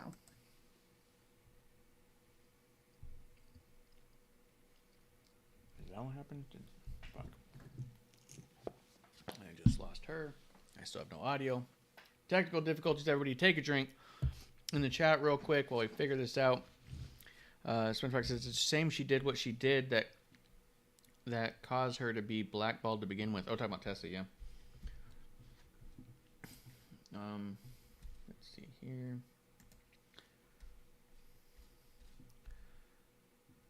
All right, well, that's still open, so she can jump back in, so she'll be good there. And then, let's see. And thank you guys for hanging out and having a drink. Now's a good time to pour a drink. As we sort this out. Let's see. Oh. Sorry, you lost me. I don't know what happened to my laptop. The hell?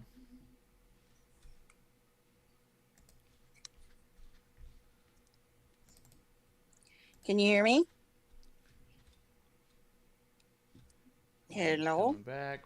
Thank you guys. Pour another drink. Shots, Yep. shots. Yeah. Sorry. All right.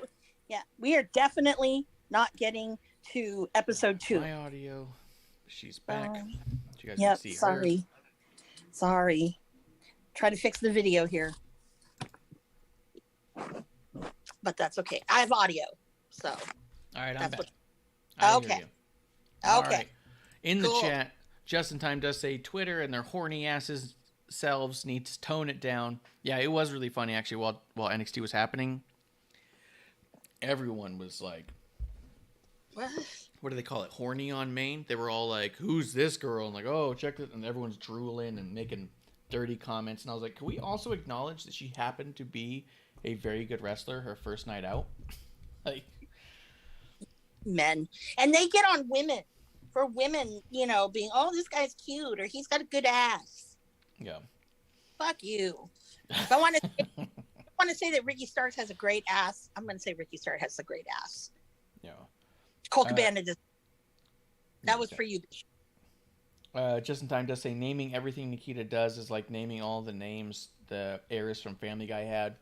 And Twitter Fox says, wow, Jeffries was a black belt at age 7. There's some videos of her doing Taekwondo.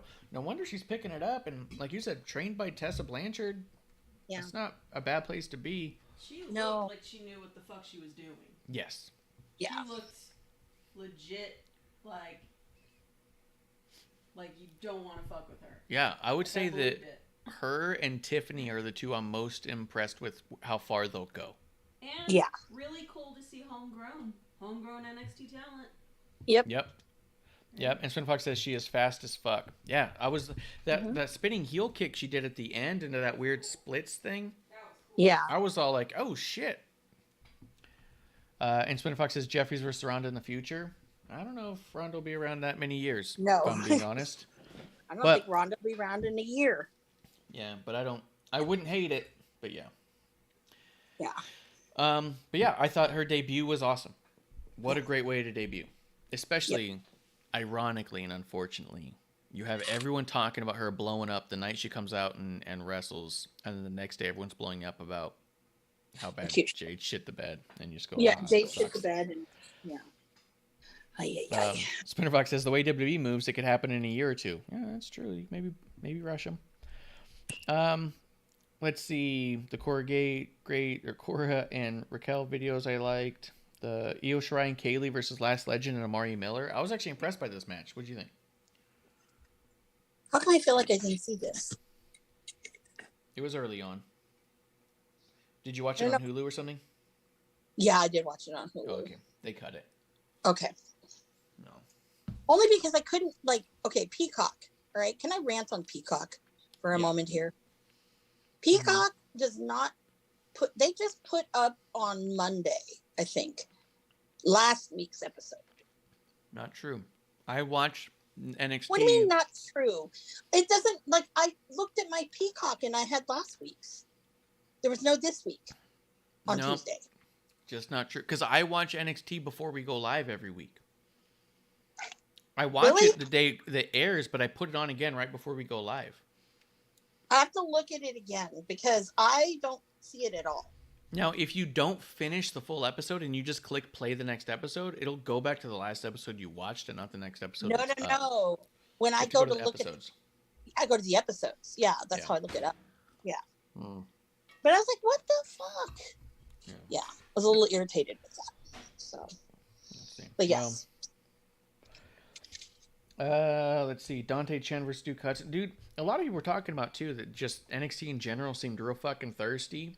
This Duke Hudson stuff, I mean, it's hard to argue. They're doing a lot. I mean, what was it 2 weeks ago? They had the BBC jokes and then the dude getting a boner because Mandy came in and fell in his lap. Like, they're really pulling that crowd there.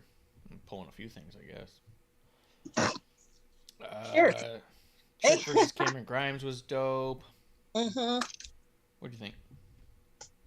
You know me, I love Cameron Grimes. I think that I'd like to see him and Carmelo round 2 because I really enjoyed that match. Yeah. And he really kept Carmelo on his toes. Yes. Yeah. Yeah. So it was great. Yeah, I'm pro that. Ivy Nile and Tatum Paxley versus Casey Catanzaro and Caden Carter. I don't think we've seen Tatum Paxley before much. I think we saw her once last week. I was confused because I was like, have we seen her before? And she was popped here and there, but I couldn't remember where and when I'd seen her. You know what I mean? But I thought her and Ivy made a really good pairing. Yeah. They came off really well together. And then at the end, they're choking each other out and shit. And I was like, the fuck is this? It was a little weird, but overall, I thought the match between all 4 of them was great. Oh, yeah. Absolutely. It's really good. Yeah, when I see Casey and, oh God, why am I blanking on her name? Anyways, senior moment. I think that every time I watch them wrestle, they're getting better and better. Mm-hmm. You know, because for a while I'm like, you guys are really stale and you're not improving. Yeah. But now they are. So I'm really excited to see that. Yeah. And then we can finish it up, though, on the main event. Dolph Ziggler versus Tommaso Ciampa ended in a Ziggler won because the cameraman smashed Ciampa. It turned out to be Bobby Roode. You had a whole breakdown between the Dirty Dogs and Ciampa and Breaker, which leads me to believe that I know we're going to get the tag match next week, but it also leads me to believe we might see Braun and Ciampa. No, I guess you wouldn't, because you got Ciampa and Finn already. You leave Braun in NXT. Never mind. But Ziggler and Ciampa, what do you think of this match? I enjoyed it. It was everything I thought it was going to be and more. Only because, I don't know. Personally, myself, I've always been a fan of Ziggler. Okay. And, no mistaking I mean, I think that, sometimes he's probably, if you were to say who is like one of the most underrated wrestlers, I say, because he's not used in a capacity that he should be used in. And his talent, or talents, I'll say plural, far outweigh, a lot of things. So, yeah.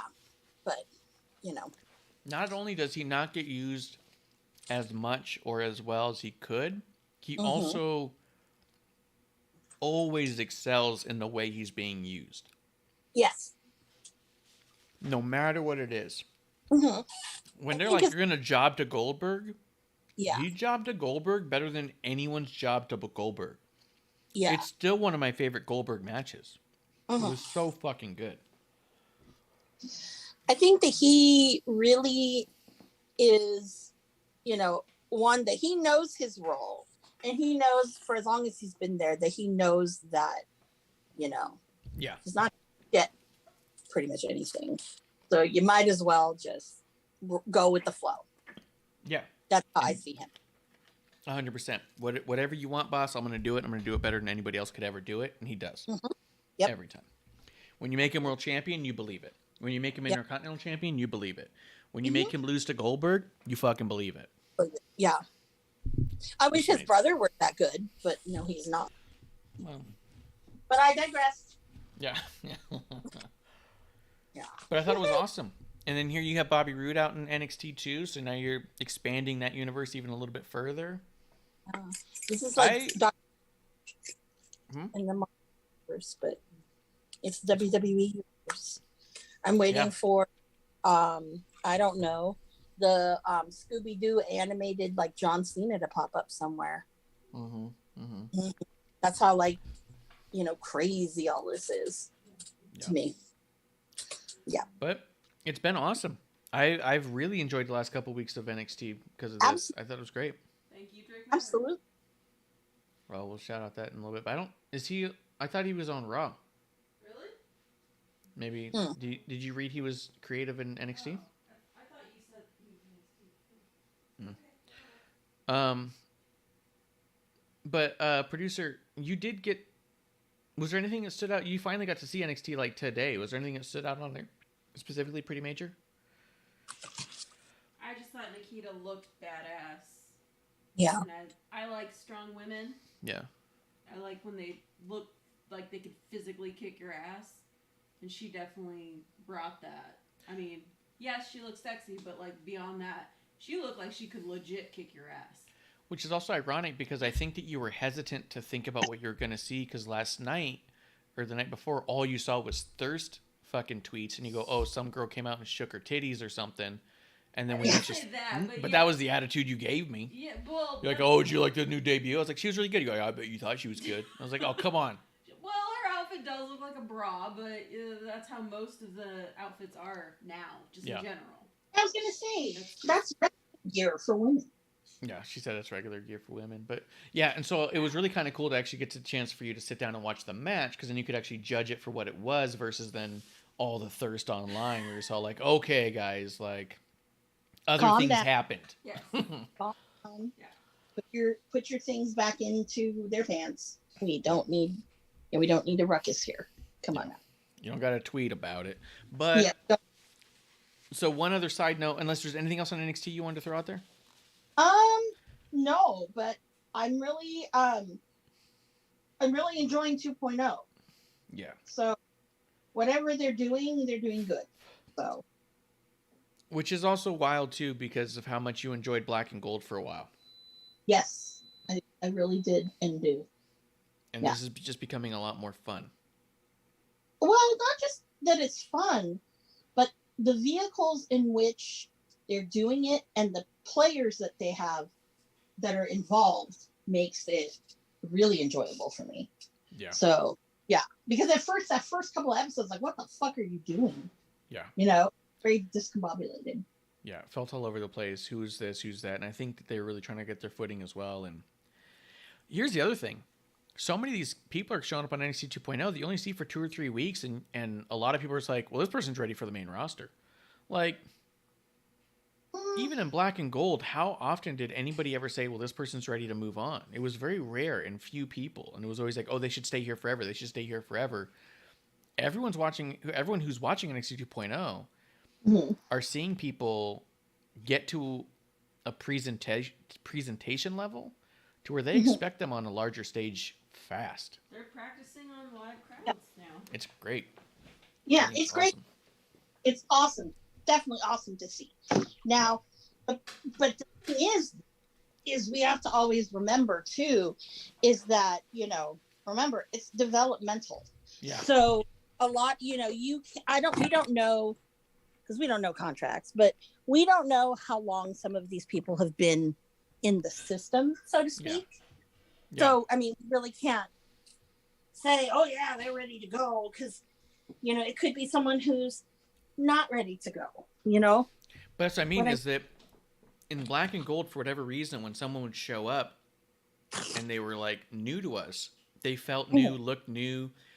Yeah. They didn't seem ready. Now we're seeing people come out, look new, and you go, oh, they could have gone straight to the main roster. Like, I'm just saying that whatever they're doing in their system now is such that the product is becoming more impressive faster by the talent alone. You know what I mean? Yeah. No. Not that the other talent wasn't impressive and not capable, but the narrative is different. It used to be in Black and Gold, oh, they should stay in NXT forever. They'll never make it on the main roster. When you have a whole roster of people in developmental who will, quote, never make it outside of there, that's a problem. And when you currently have a roster of a ton of talent that everyone says, why is this talent not on the main roster? That's a successful developmental plan. You know what I mean? Mm-hmm. Oh, yeah. Developing. Huh? Developing. L.A. Knight. Yeah. Yeah. They're learning. The only other thing I'll throw out there real quick, as we wrap it up, it did come out in one of the things that Drake Maverick was re-signed to WWE in a creative role. What? Yeah, apparently 3 or 4 weeks ago, he started working in creative in WWE.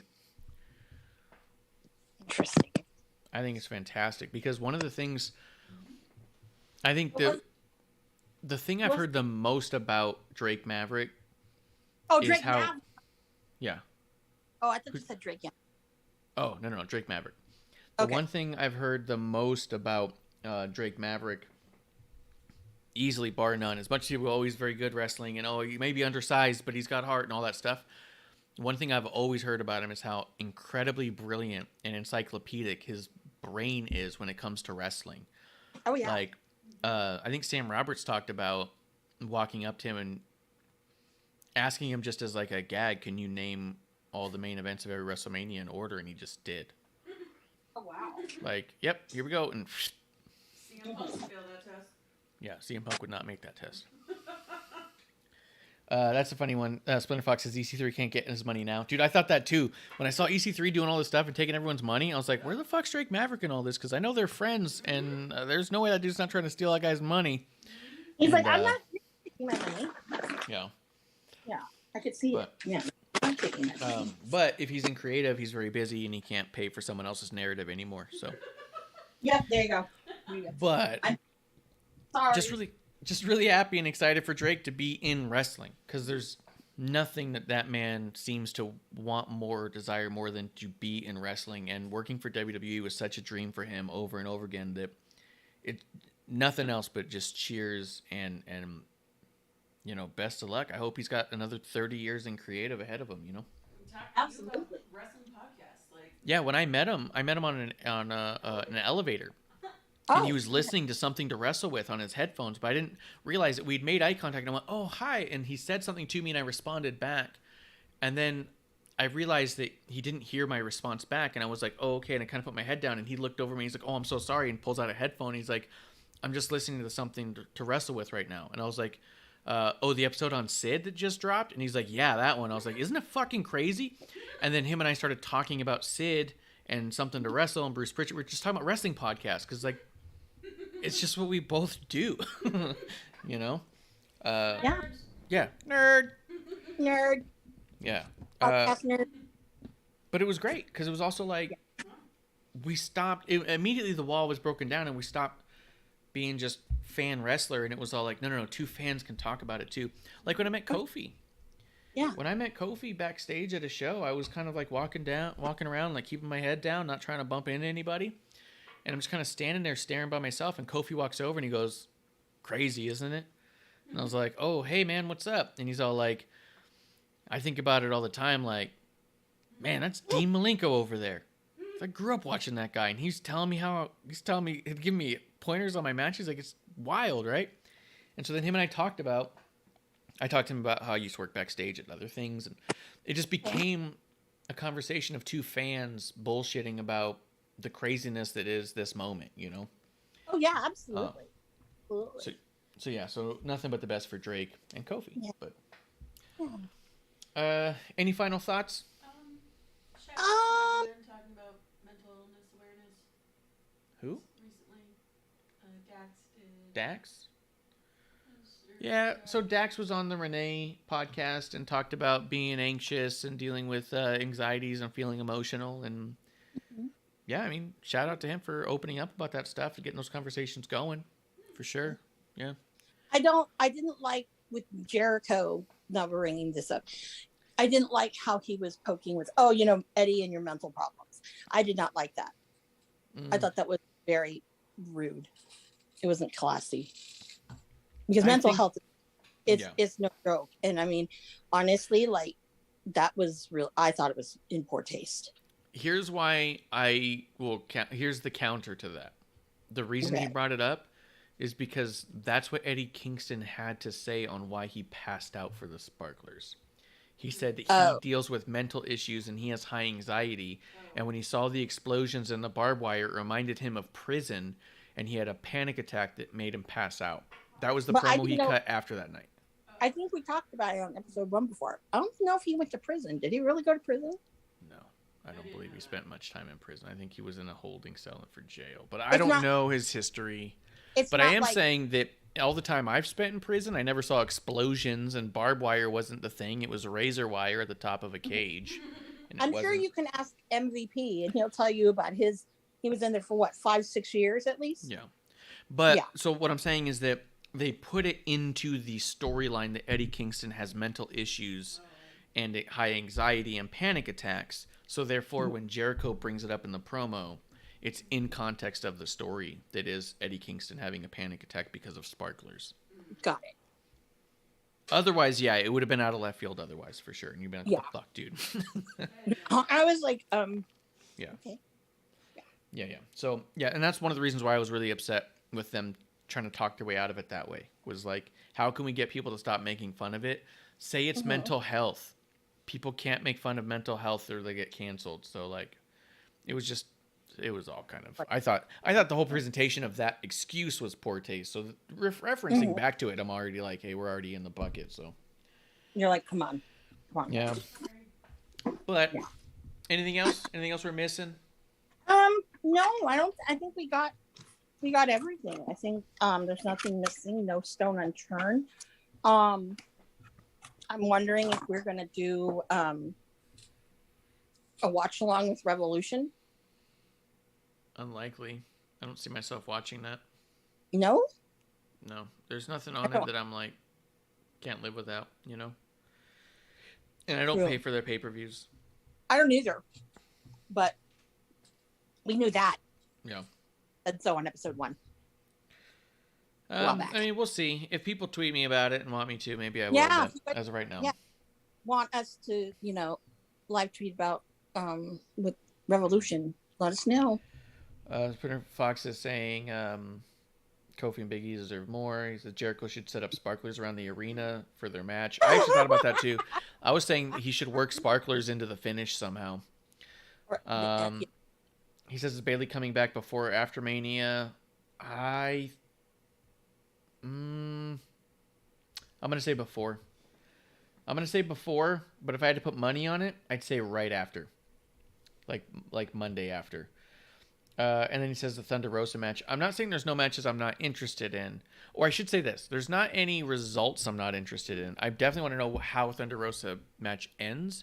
But Thunder Rosa versus Britt Baker for, the 4th time?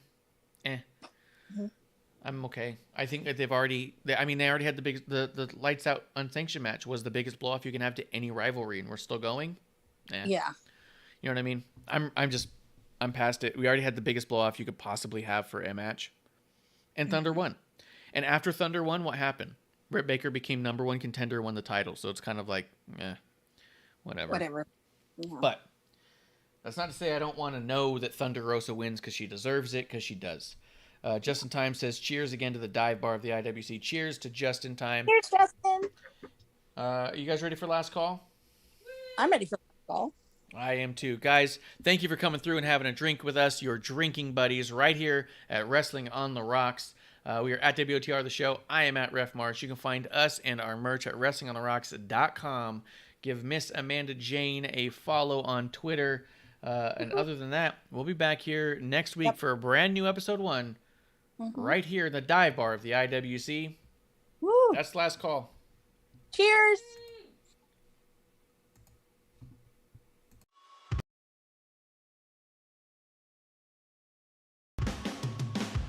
Hey, producer lady here. Thanks for tuning in. Drink by following and putting the I in subscribe on Twitch. Or subscribe and review our podcast on Apple Podcasts or wherever you listen to us. Cheers! I would never have a drink with Wrestling on the Rocks.